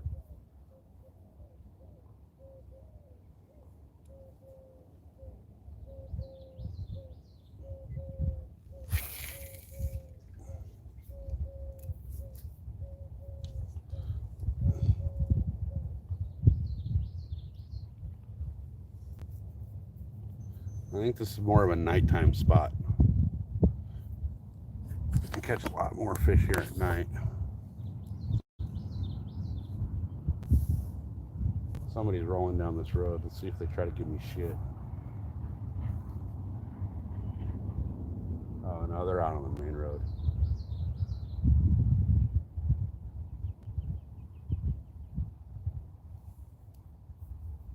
There's a truck that just drove by the other side, like down along the edge of the farm field with like some kind of emblem on the door. I figured he'd come over here and try to start shooting me.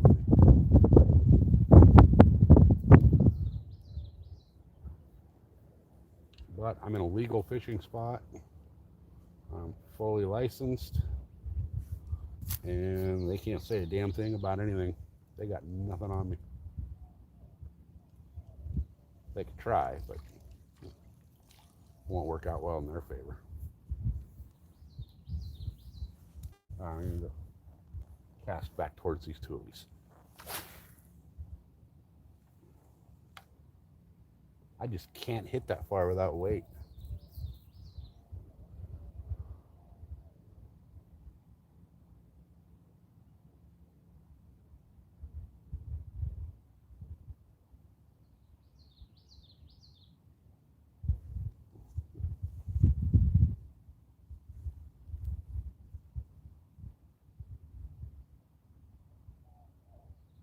I can see fish swimming back and forth out there. I just see their shadows up on top, but I can't tell what they are. A big old freaking fish hit out there. I think that was a carp.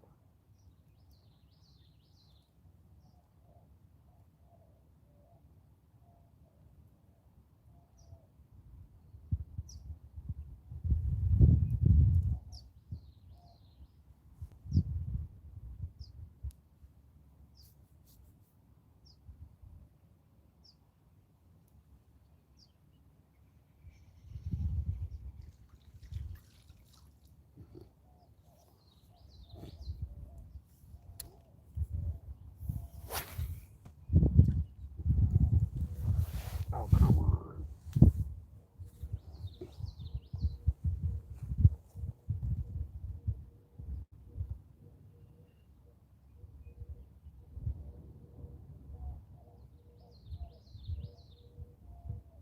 My other rod that casts really well broke in half the other day. So I like to send a huge shout out to the douchebag at the launch ramp at San Vicente for that. If you're watching, bud, you know who you are. Go fuck yourself, you piece of shit.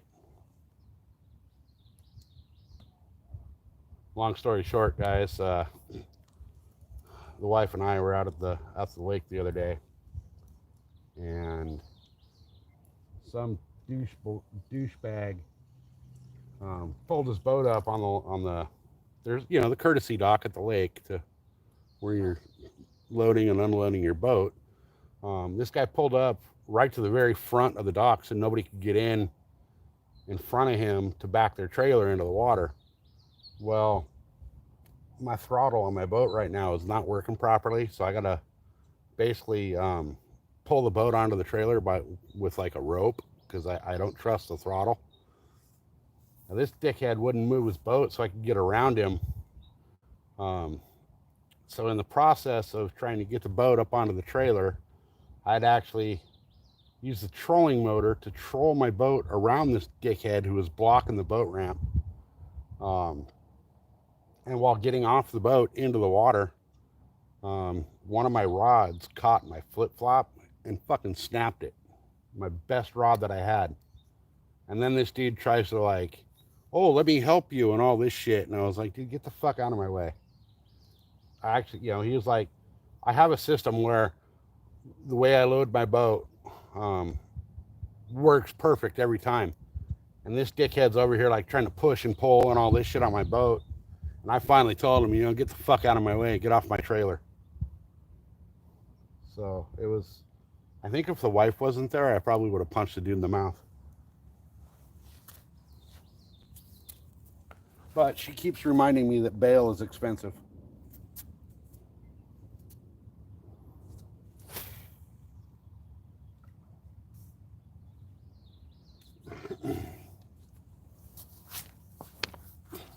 But yeah, that guy's lucky I didn't fucking break his mouth.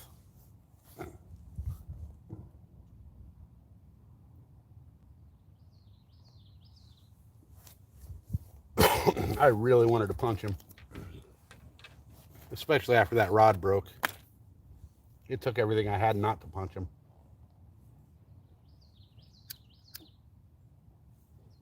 That was my favorite rod. And unfortunately, they're out of production. They don't make them anymore.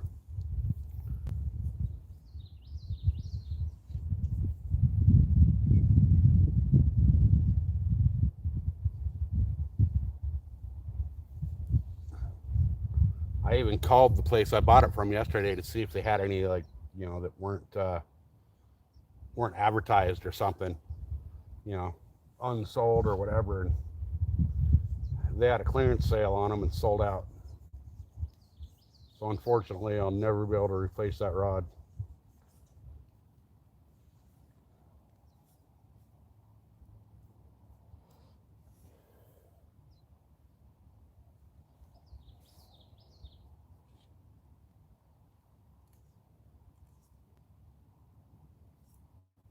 Which, people like that guy blocking the boat ramp and that shit.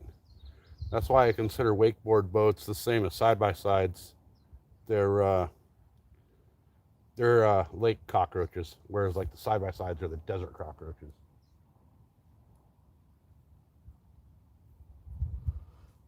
Wakeboards, wakeboard boats are for fucking douchebags.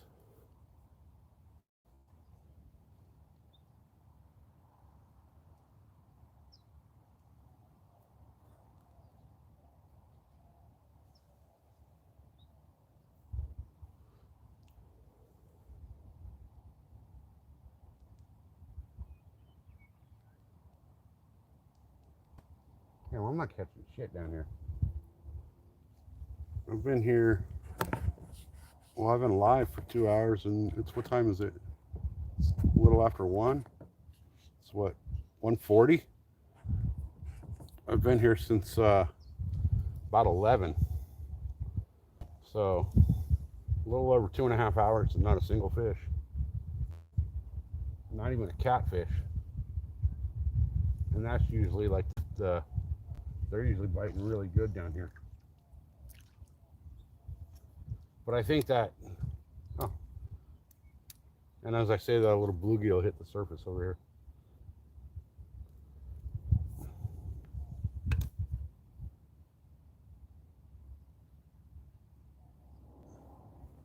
Now I did bring my panfish gear, so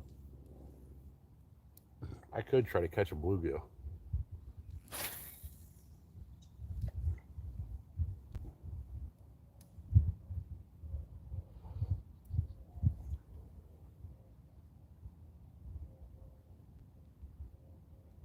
There are bluegill popping the top of the water, chasing bugs.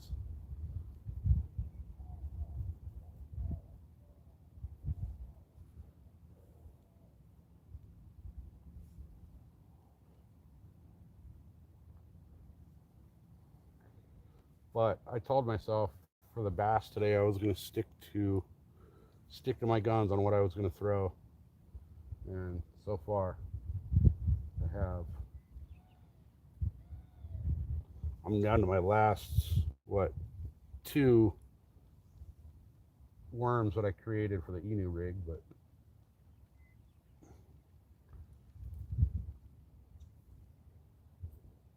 we'll see.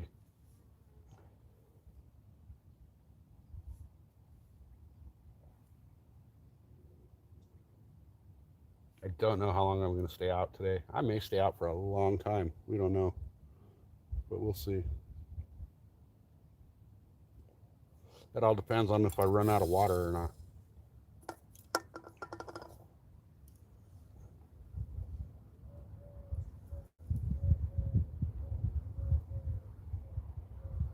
I mean, we do keep like 2 gallons of water in the Jeep, so I doubt I'd run out of water, but you never know.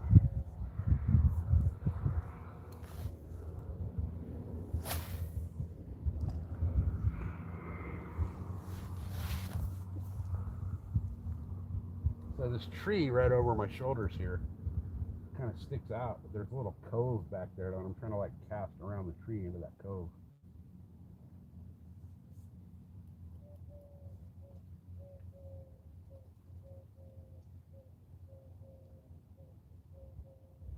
think if I can get this to pull through the shady area, I might get a fish on it. A little ambush point for a bass.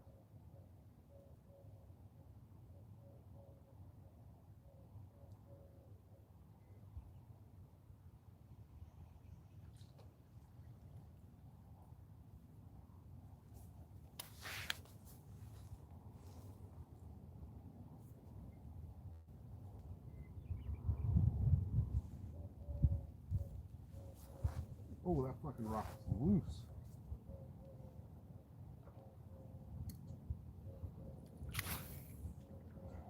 That wasn't it.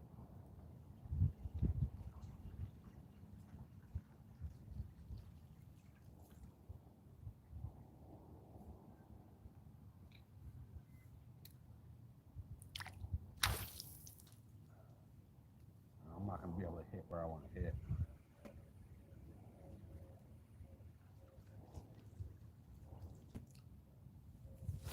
I'll go back to fishing this tree over here.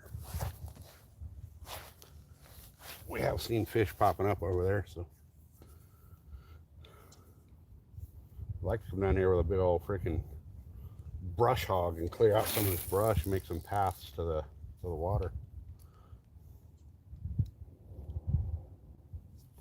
Speaking of water, I'm going to run up to the car and grab some water.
I got a chair in the car. I don't know why I'm sitting my fat ass on the ground.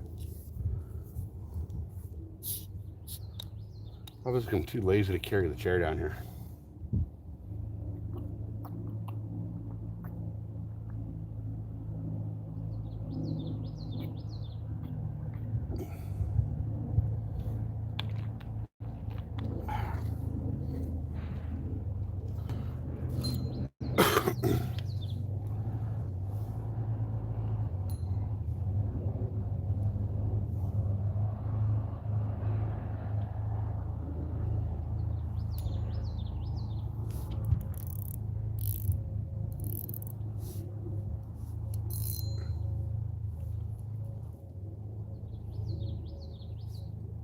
I'm going to drag this Emu rig back in and give it one more cast.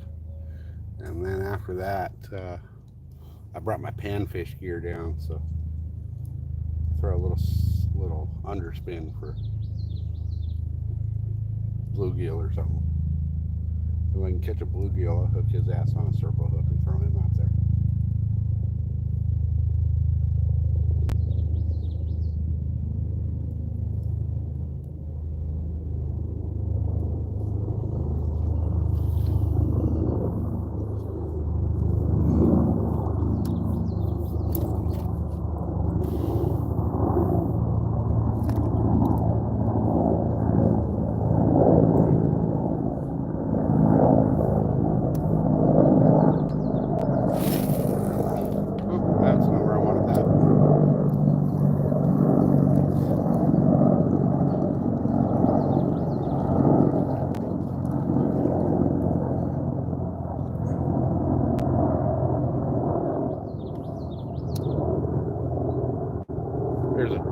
tree stump out there I'm trying to cast at.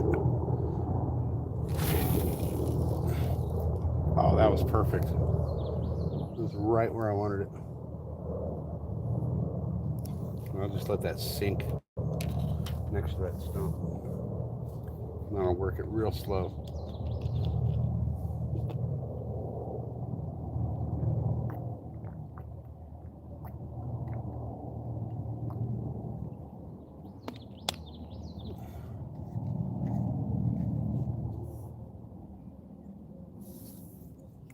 I'm sweating and I'm just sitting here.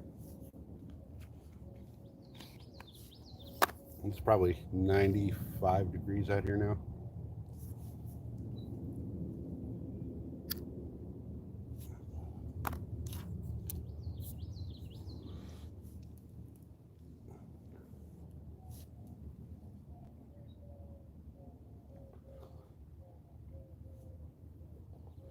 Let's give that a little jerk and let it sink.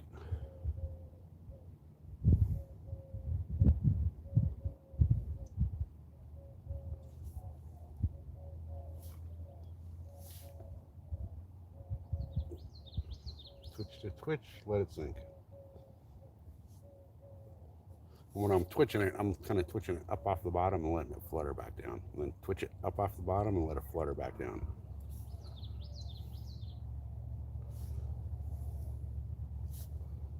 And so far, the fish don't seem to care.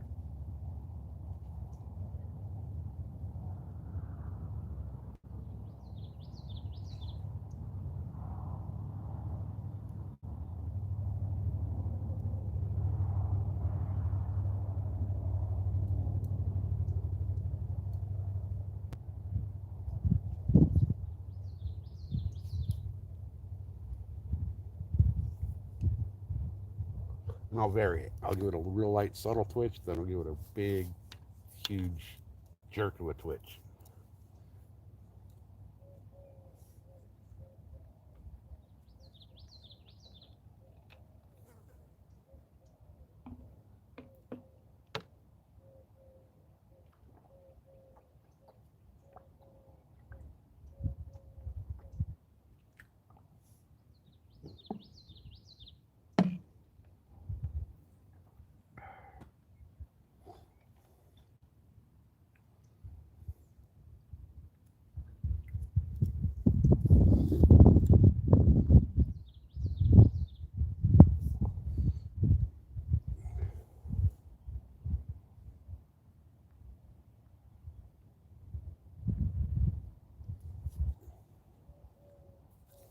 And since it's so hot, I'm fishing everything real slow.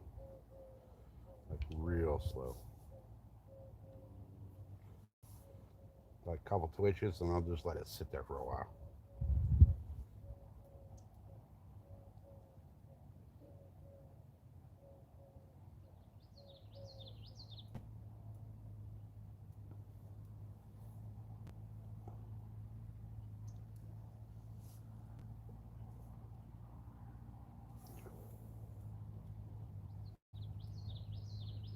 I think what I'm going to do though is that at the end of this cast, I'm going to cut. Actually, I'm going to do that right now. I'm going to switch up and I'm going to throw a little underspin for the panfish and see what happens.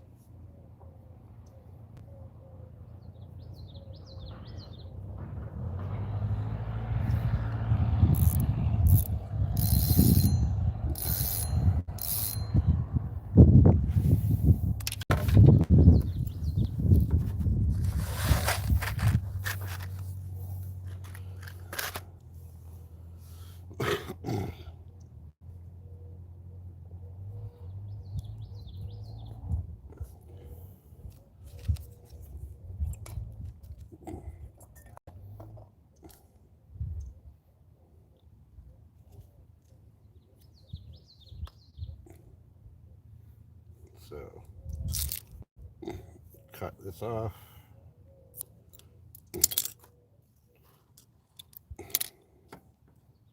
How the fuck? It's all twisted up.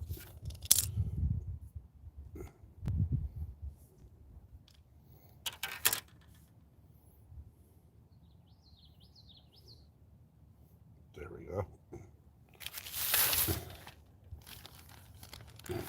Throw that back in the bag, all rigged up. That way, when it comes time to re-rig that, I gotta completely start it over anyway. Because you can't just cut a Ninu rig off and re-rig it.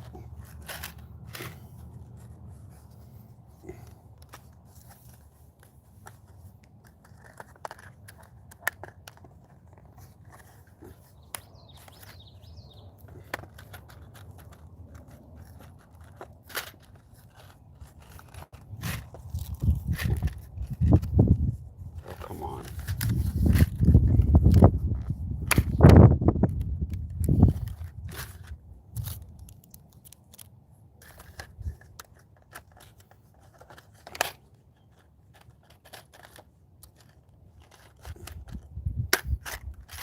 Alright, so now we'll throw a little underspin for panfish.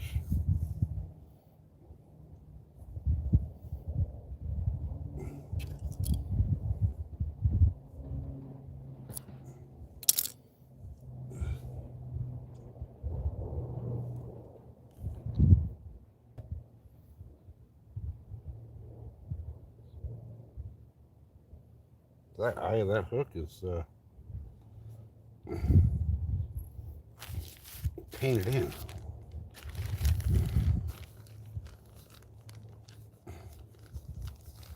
Take this little hook right here. Oh, that one's all connected.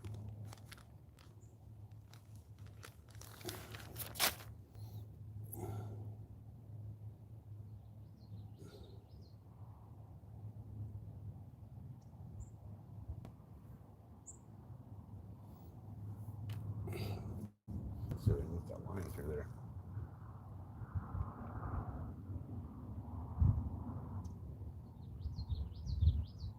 I may not even be able to get the line through that.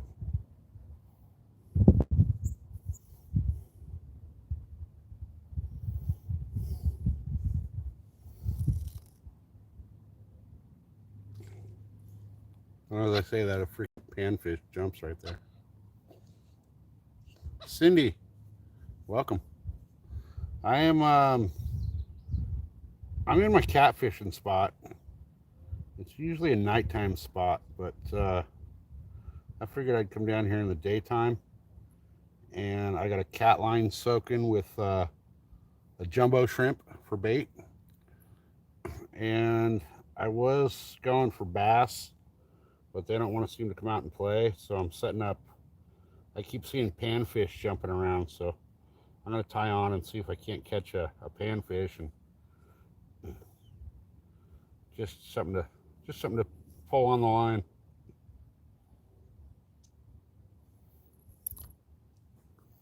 I'm having issues with this little underspin head that I'm trying to tie on because it seems like the eye is smaller than my braid.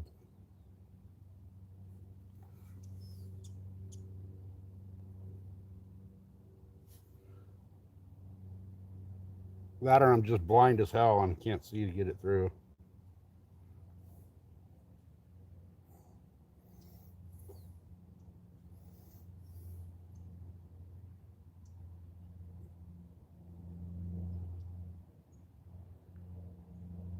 Oh, give me a break.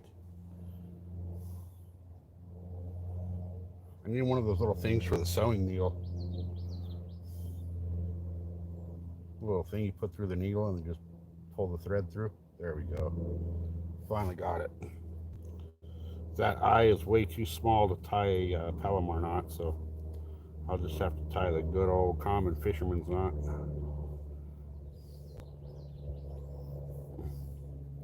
This lake is so dirty, I'm just fishing straight braid.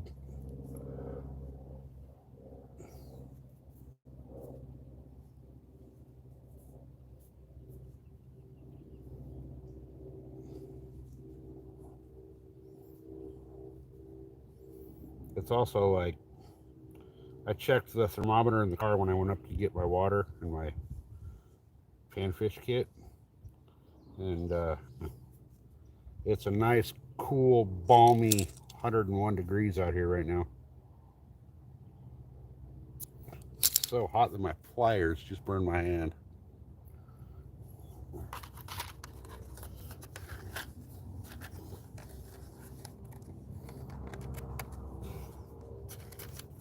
All right, this water is kind of nasty, so I'm going to throw a really nasty looking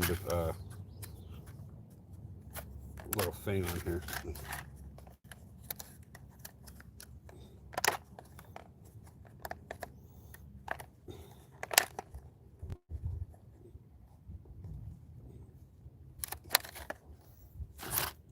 So I got my little underspin jig head.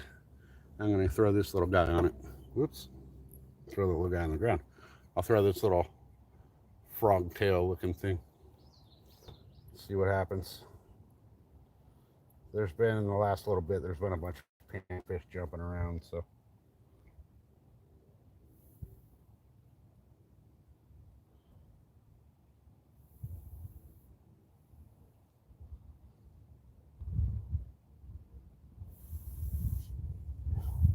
So we'll see if that catches anything.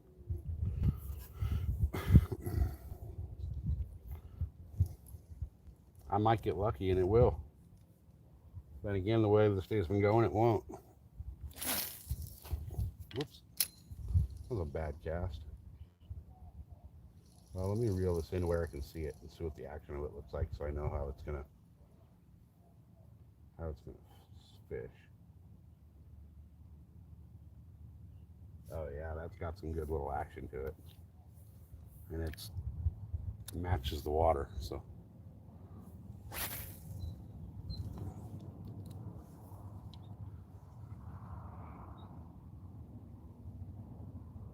just a real slow retrieve on it. Little underspin with that blade down there flashing around. Hopefully it'll attract something.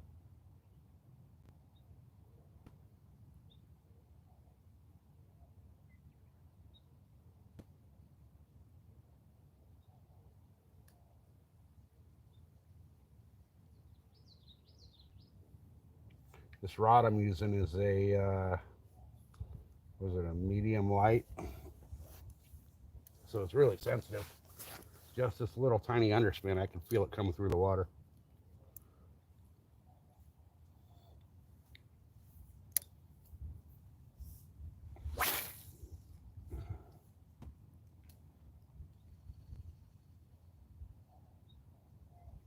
There's a grass bed about 25 feet out in front of me.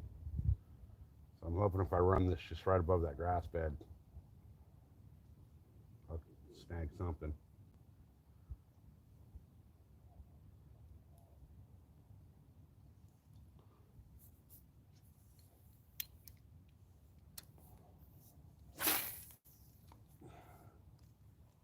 I don't like this reel. It does not like the cast.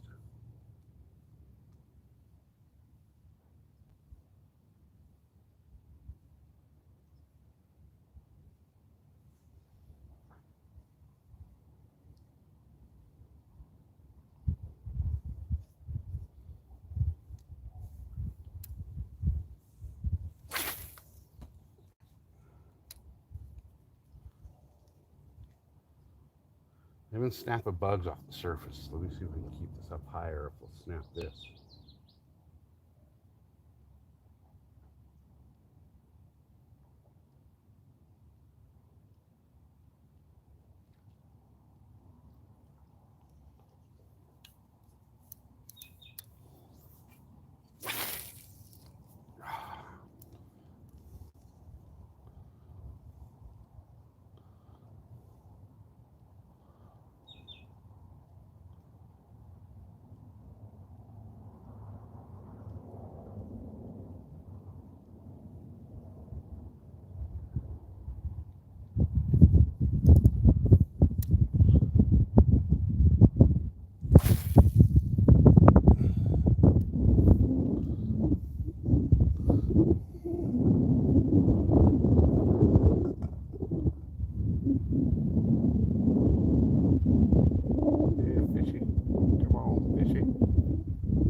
Really surprised this catfish line hasn't been touched.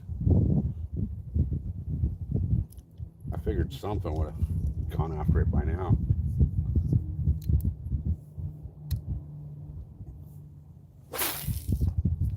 Whoops. That's how you cast if you want to knock them out. Hit them right in the head. Freaking knock them out.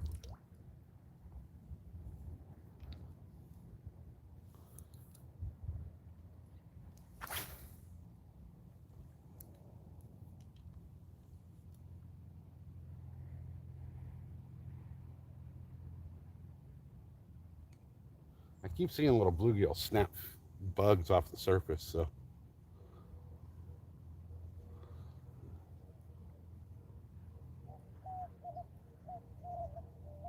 Yeah, this is a great little cat spot. Like I said earlier, usually we come down here at night for the catfish. I decided that, I didn't want to just sit at the house today. It's a beautiful day out here. So let me turn the camera around and let's see. Yeah, I figured, it's a beautiful day out here. So I figured I'd just come down here and sit on the edge of the dock and catch some fish. So far, I've just sat on the edge of the dock. The catch and fish part hasn't really worked. I want to get over into those stoolies. And I know there's bass over in their stoolies, but there's, if you look around the other side of the bank here, the access like that, there's two spots I know that you can actually really access this area. I don't know if you can really see the one. You can kind of see right there in the middle of the screen, there's the little palm tree on the bank, and then the bushes next to it with a little opening. I was over there earlier and nothing doing.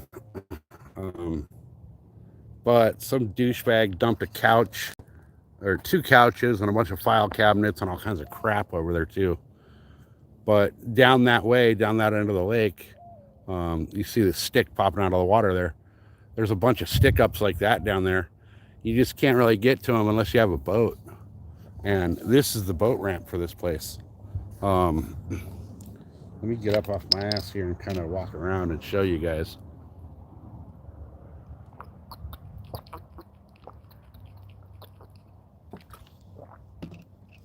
Seems like the more water I drink, the thirstier I get.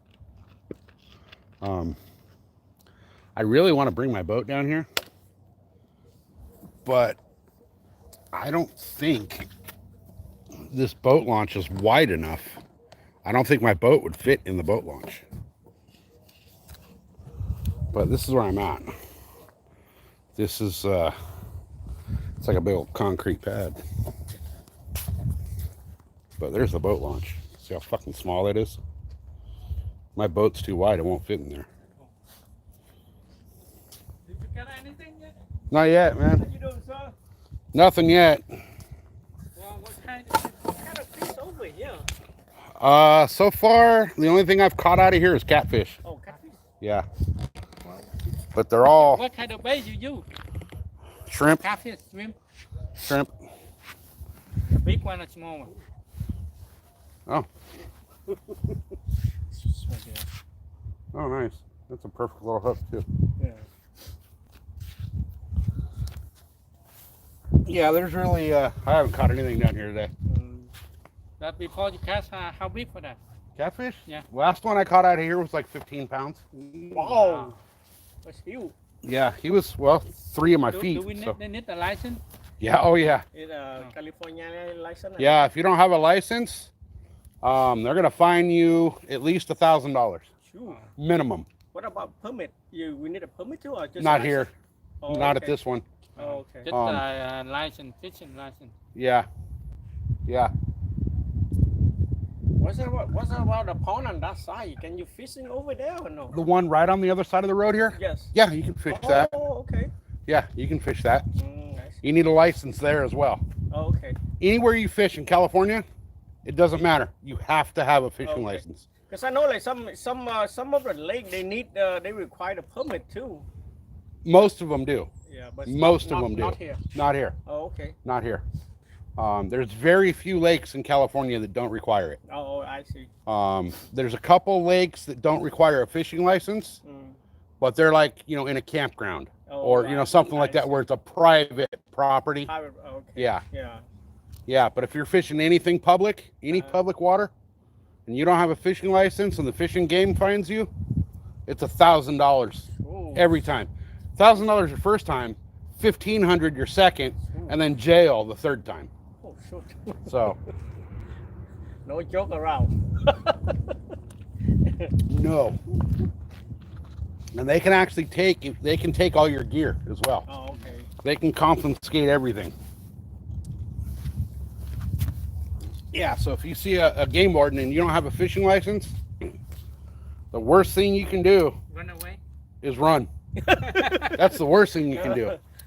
No, go to the fishing pool. You say, oh, I'm not fishing. No, they're going to see you way before you see them. Oh, yeah. They'll sit, like from over here, they'll sit way out in the farm field with binoculars and watch you. Yeah. And they'll know that, okay, yeah, the guy in the gray shirt was not fishing, but the guy in blue shirt was fishing. Or they'll see you, even if one of you is fishing and one of you is not, and say you have two rods and he picks one up and moves it for you, now he's fishing. Oh shoot! Yeah. Oh. Yeah. So even if, like, you bring your wife and she's just sitting there reading a book and you tell her, honey, move that, she's going to get a ticket as well. Oh. Because, California, they want their money. No matter how they get it, they want it.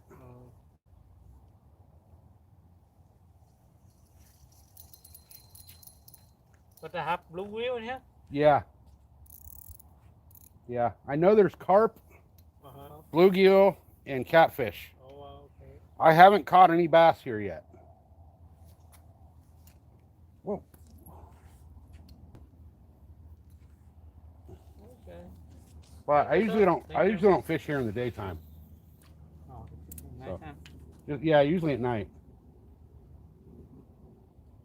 But I live in San Diego, so I usually fish, up there. I'll take the boat and go fish from the boat. What park on San Diego? What's that? Where you live in San Diego? Yeah, What park? up in the mountains. Up off Mount Laguna. Oh, mom. Oh.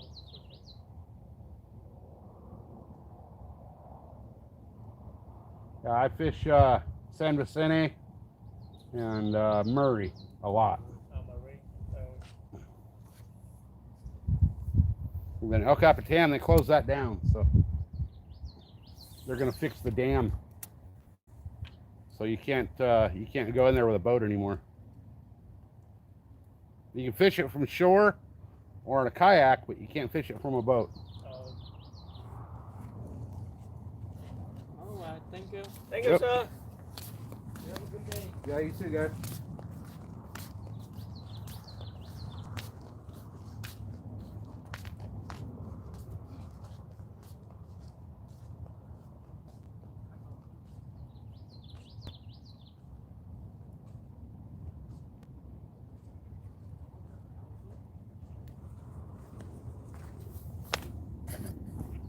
That was odd.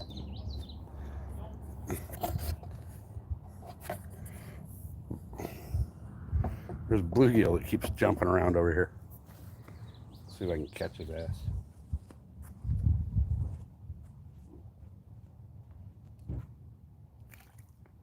Right there. See that? He jumped right in front of me.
see how far I can zip this thing out here. Not very far. Oh, those guys just went down that other side. They're in a two-wheel drive. They might not make it back.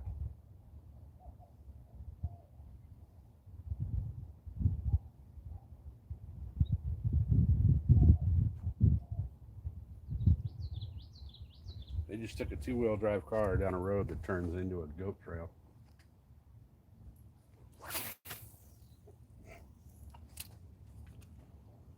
Yep, they already turned around and coming back. Smart move. They would not have made it out.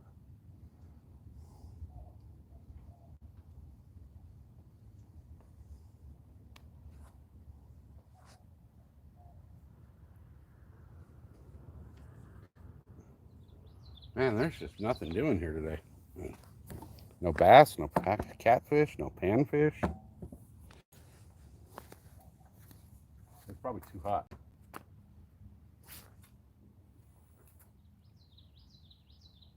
I don't even know how that happened.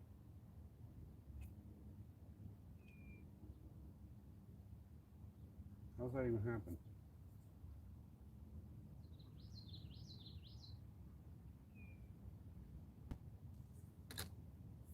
How did that even happen?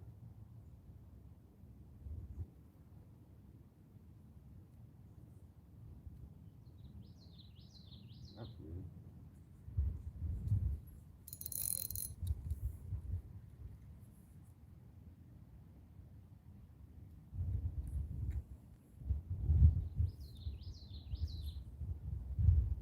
How's that even possible?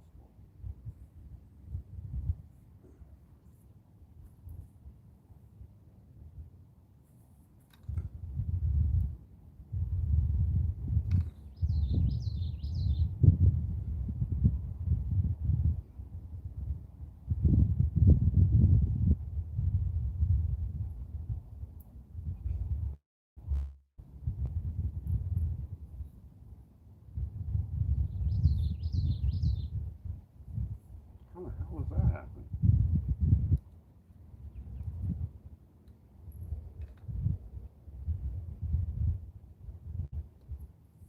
Line wrapped itself like two different directions.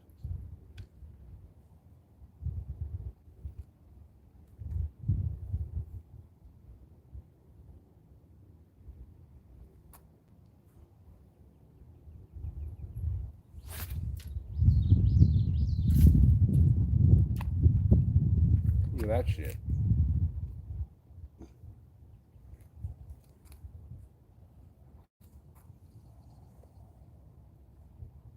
That was strange.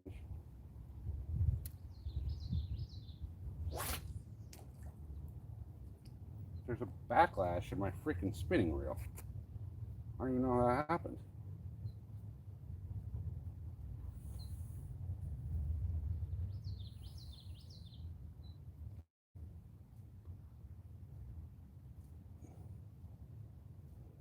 At least getting a backlash out of a spinning reel is easier than getting it out of a bait caster.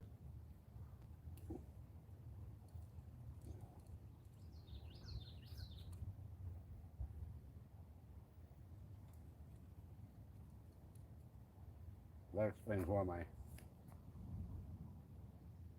cast went all weird when that first happened. There we go. See if I can keep this up high. Because they've been snapping flies and like dragonflies off the top of the water.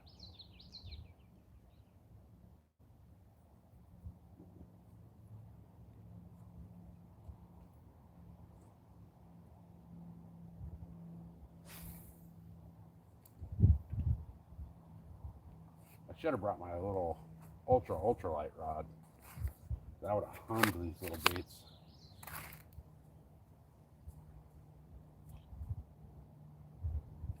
I'm actually kind of embarrassed that I've resorted to pan fishing.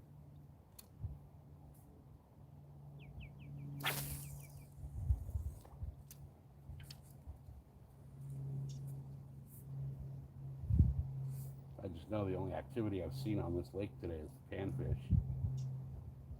And a couple carp rolling, but I didn't bring anything for carp.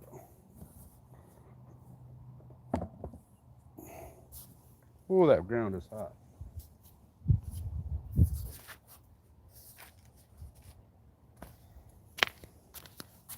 I do have my big swim bait rod, but there's no way I'm throwing a swim bait in this lake.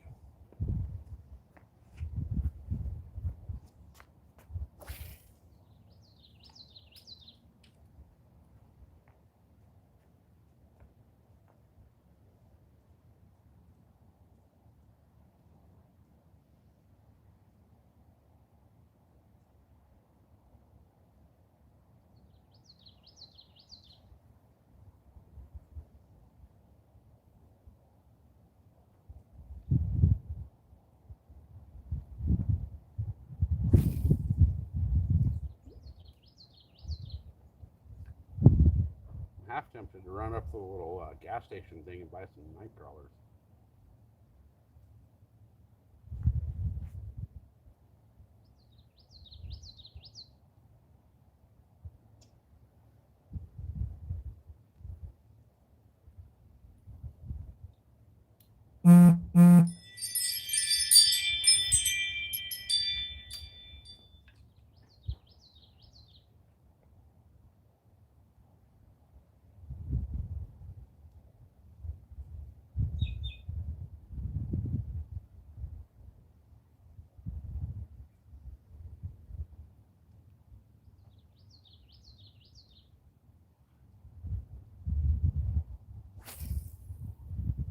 There's fish popping the surface all over out here. They're just, I think they're keyed in on the dragonflies.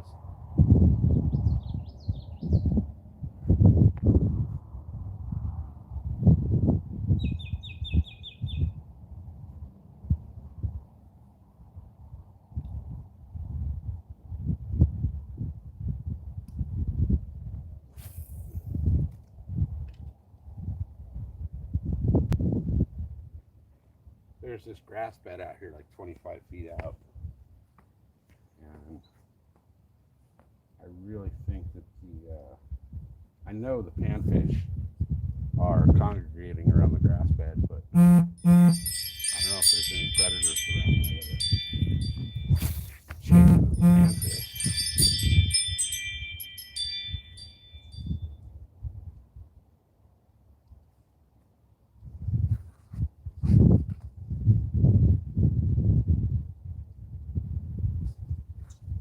I see a bunch of big old carp cruising around, but I don't have anything for carp.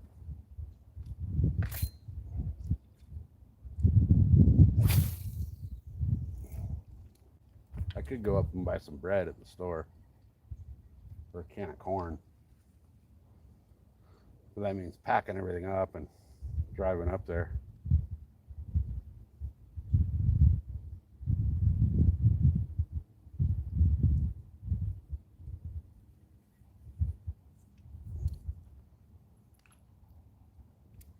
See, there's fish popping all over the place over here. Let's see what happens over here.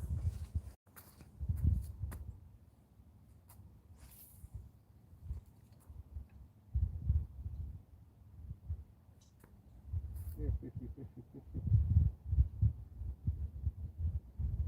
Keep the little fake frog, dude.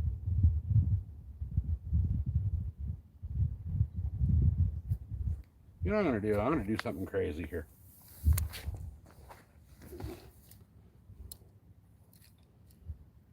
Since this water is so dirty and so stained, I'm gonna throw something. Holy shit. I'm gonna throw something really, really bright that stands out against the water.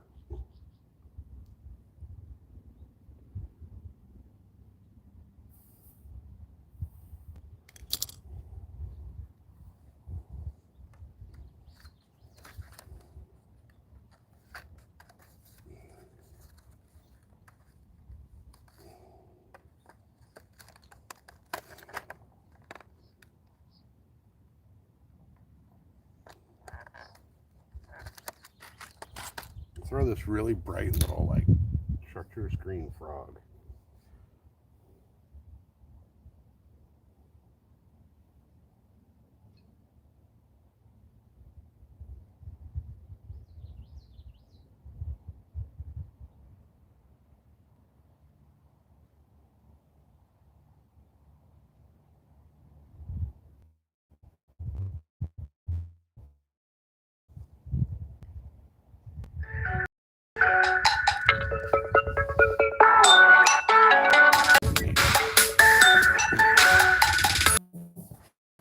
All right, guys. Sorry about that. That was a telemarketer trying to sell me a freaking loan that I don't want.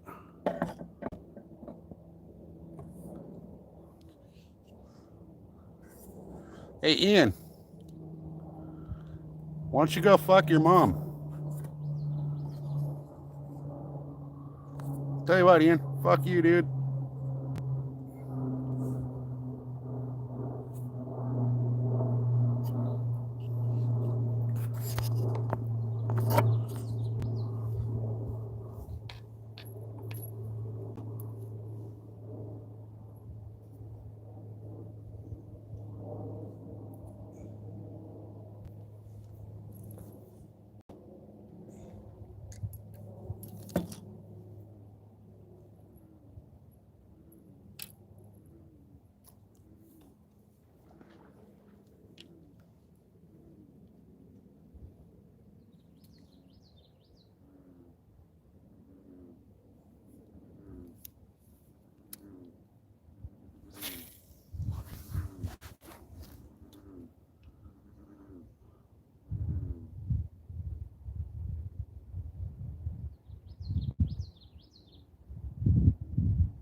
I haven't checked that cat bait for a while.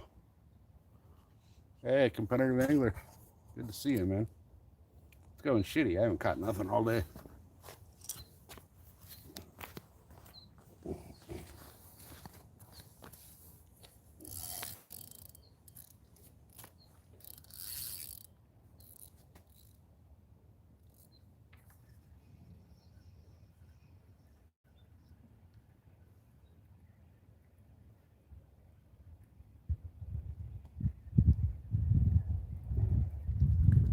I still got my bait.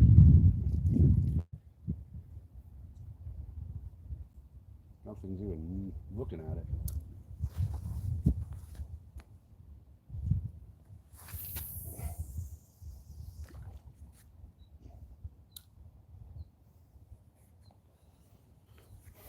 You see that? There's a freaking little fish just popped up right there.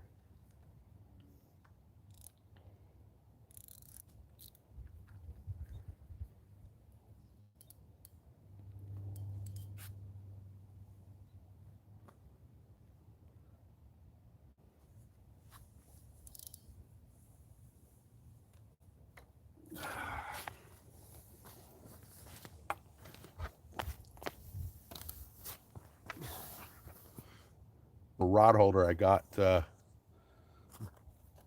doesn't sit right. So I got to just let my catfish rod just sit there on the ground with the drag way loose.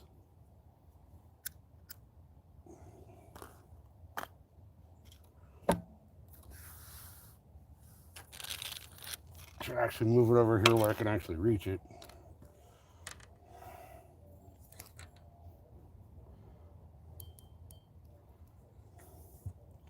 All right.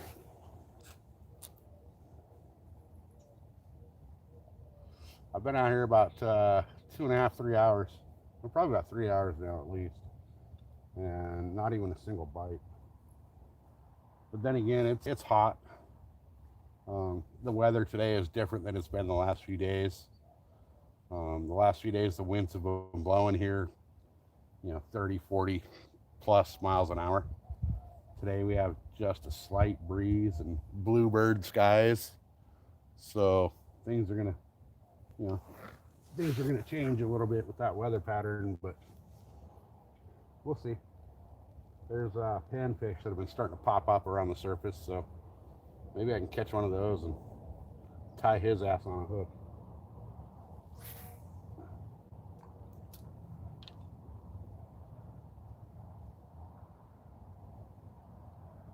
This is usually a great catfish spot.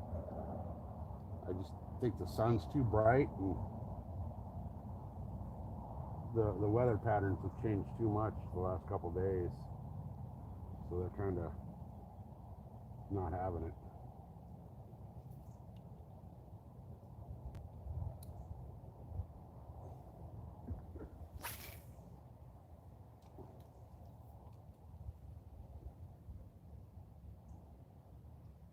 I'm also throwing this little medium light rod that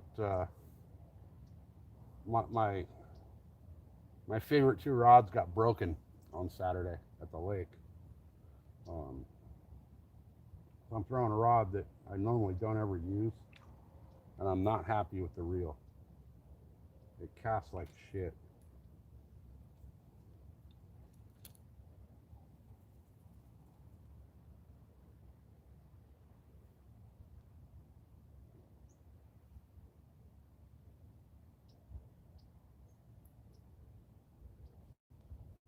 There's a little panfish that keeps popping on the surface over here. Let's see if I can get him interested in this little bug. I think they're snatching dragonflies off the top of the water.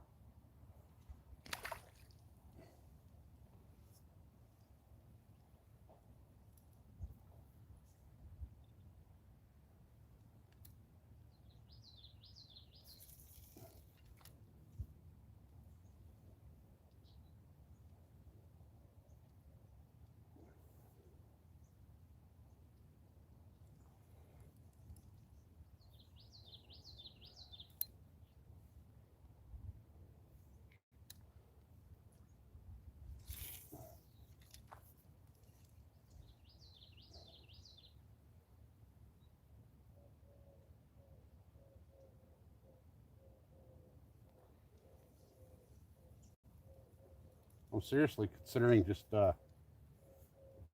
going up to the little gas station here and grabbing some night crawlers for a panfish.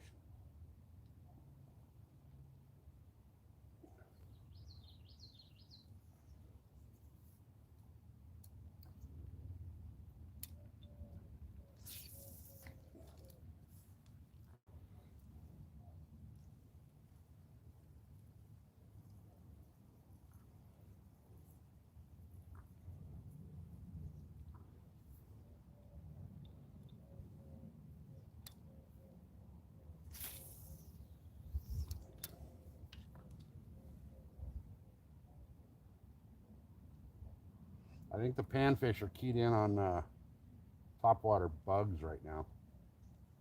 And the smallest thing I have is a little underspin for the panfish. So I think it's actually fishing too deep for what they're keyed in on.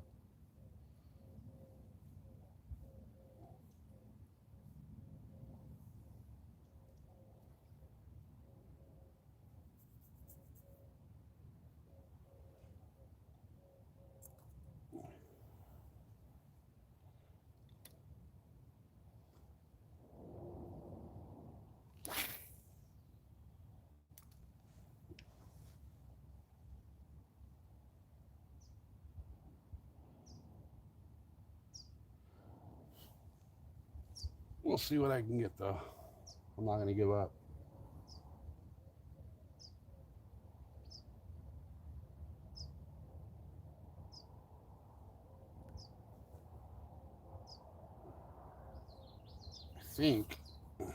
Oops.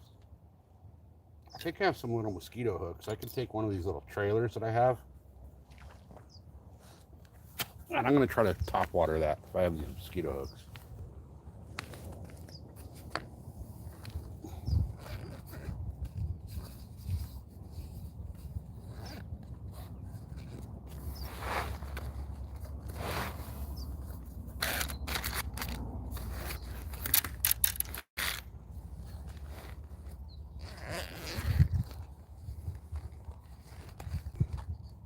Those aren't it.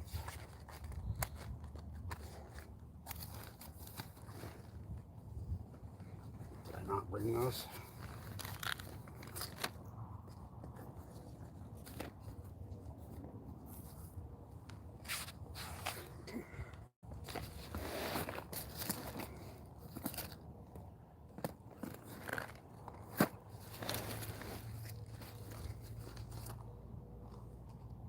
Those are too big.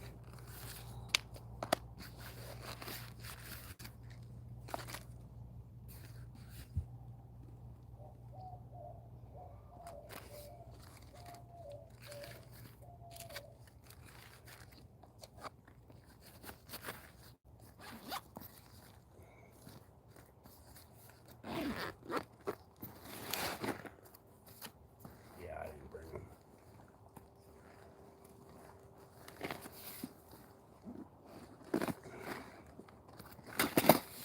Oh, yes, I did. Oh, yeah.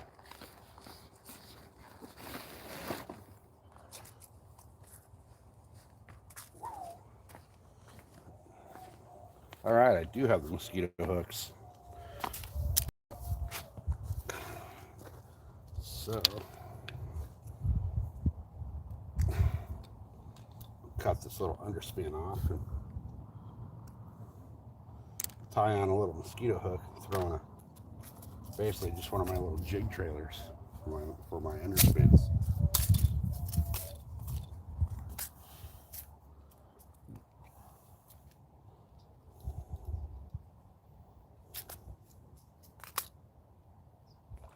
Super teeny tiny mosquito hook.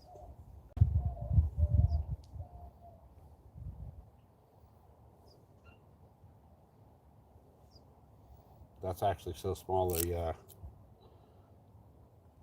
30-pound braid might not go through the eye of this hook.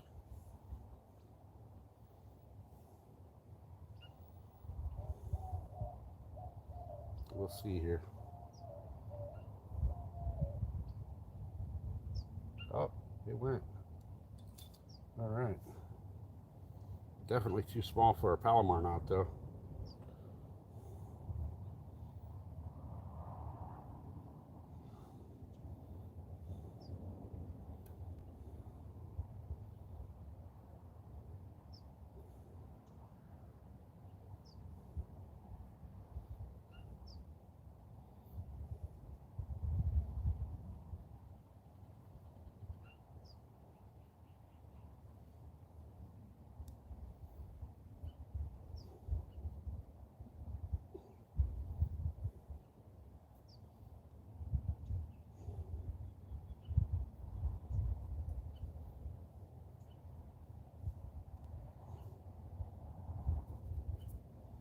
This is probably the only time you will see me not tying on a Palomar knot.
All right.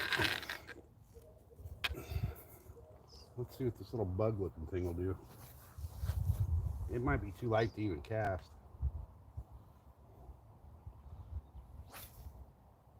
Oh, it casts about 4 feet.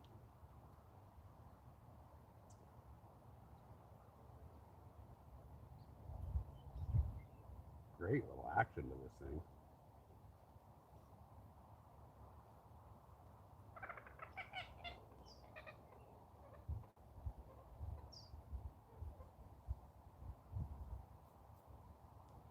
God, I just wish I could get it to cast a little farther. Maybe if I cast into the wind, or with the wind. Nope. That's just so super light.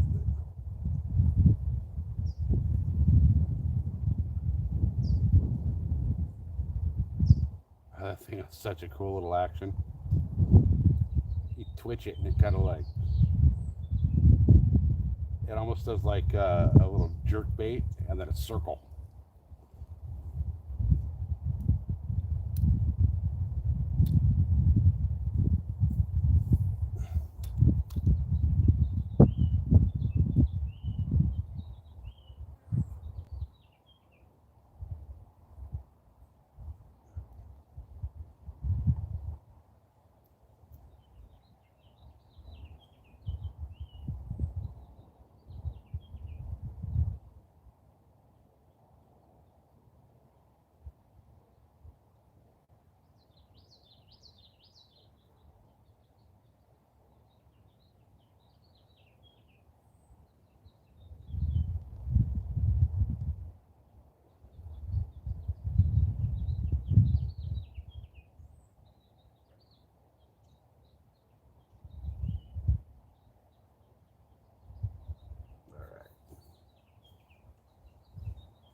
Digging this color on this little thing too.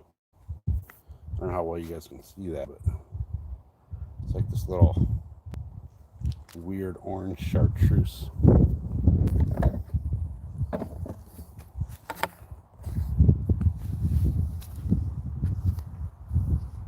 Problem is it's so light I can't cast it very far.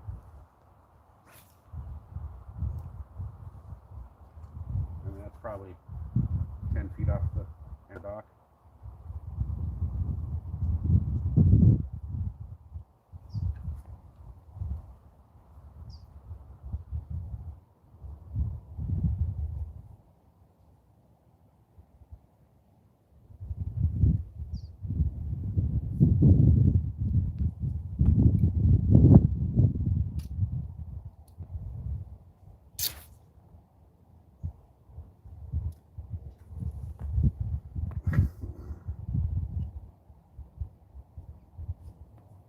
Really cool action with that little thing, though.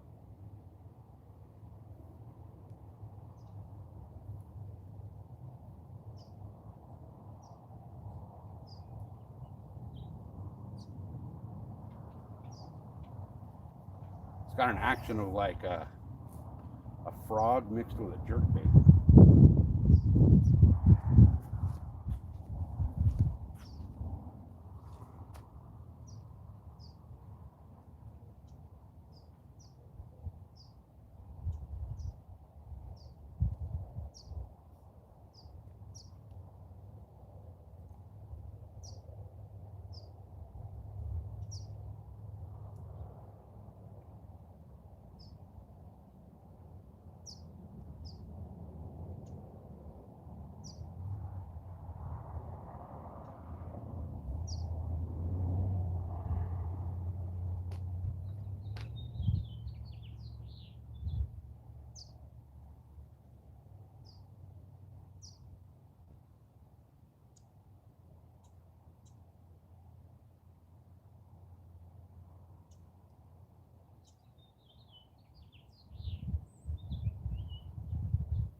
Oh, man.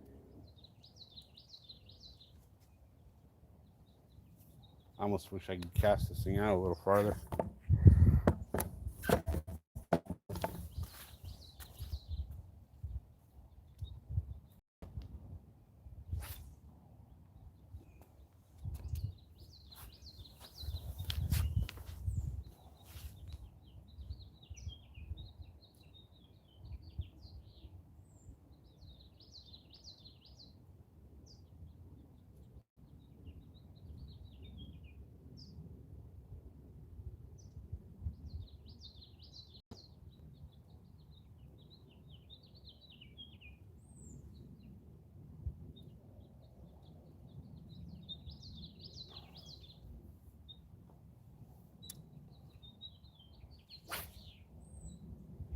There's just no weight to it, so it's hard to get out there.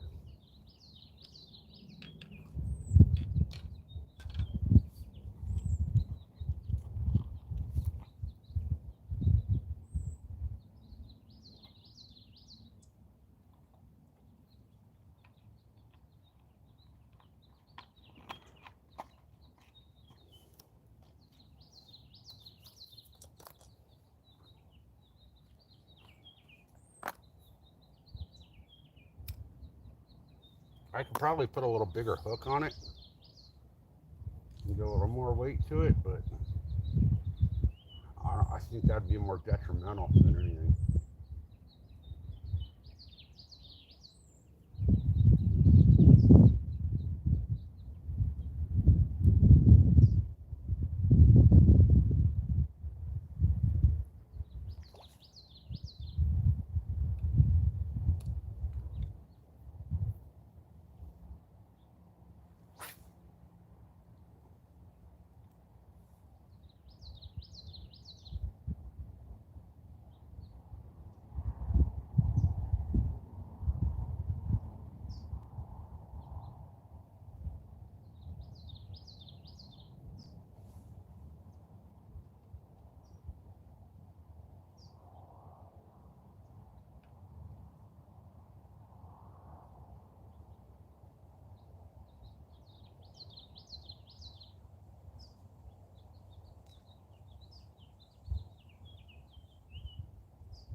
Like if I could get it out there about 10, 15 feet farther, it'd actually hook a fish up.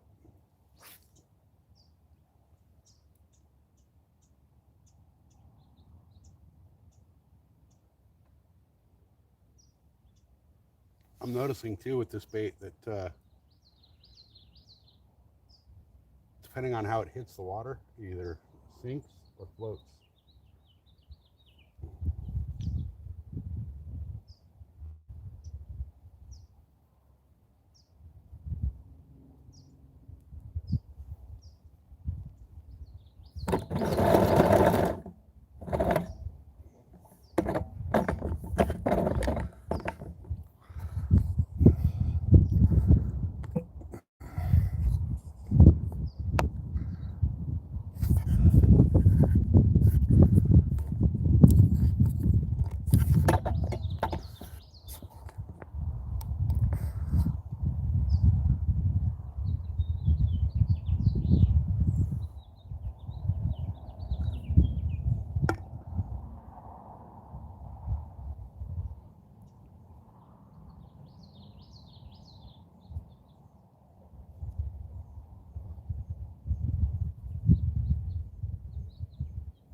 lucky on that miss.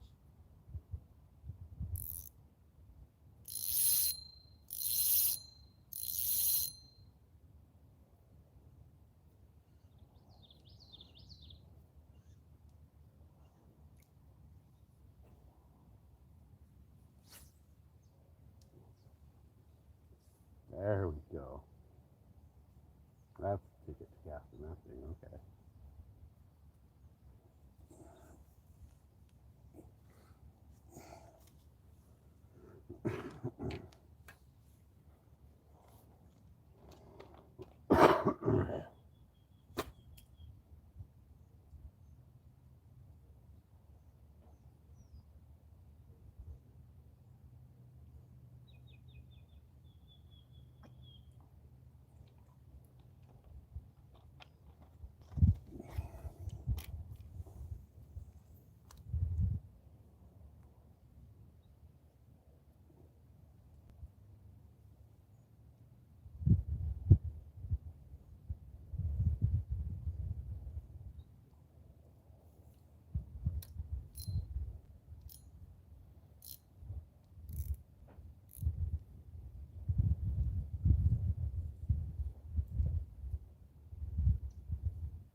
It's really hard casting these little small baits.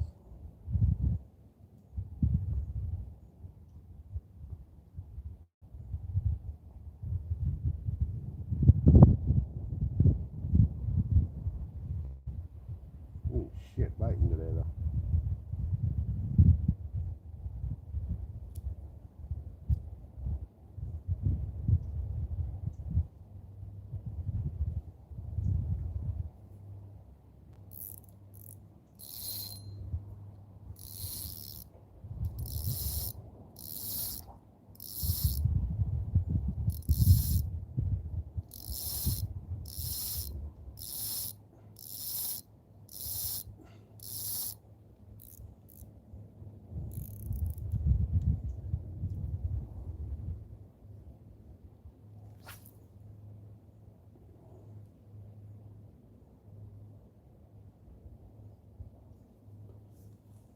So what I'm doing with this really tiny, super lightweight bait is I'm stripping a bunch of line off the reel like you would with a fly rod and kind of casting it that way.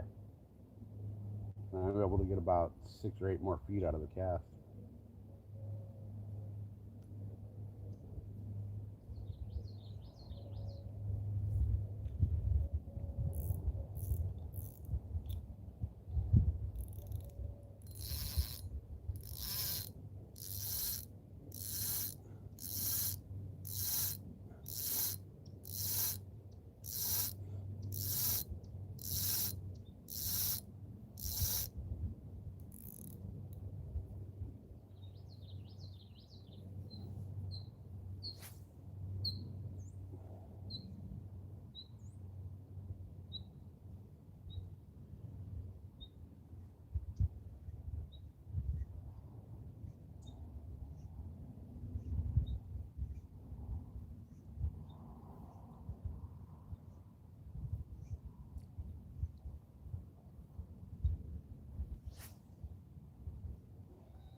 this cast so far with this little thing.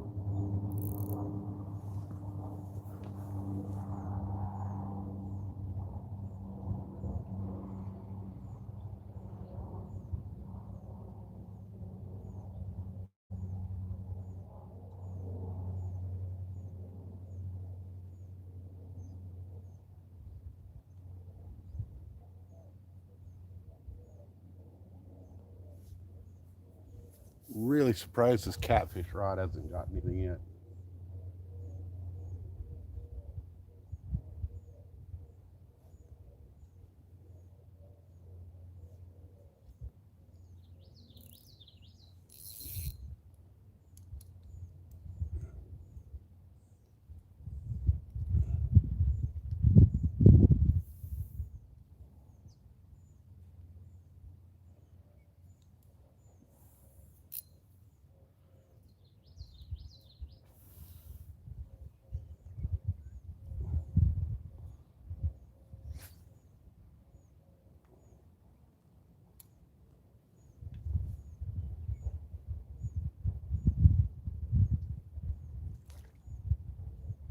Ah, look at that. A fish just popped out like 2 feet in front of my bait.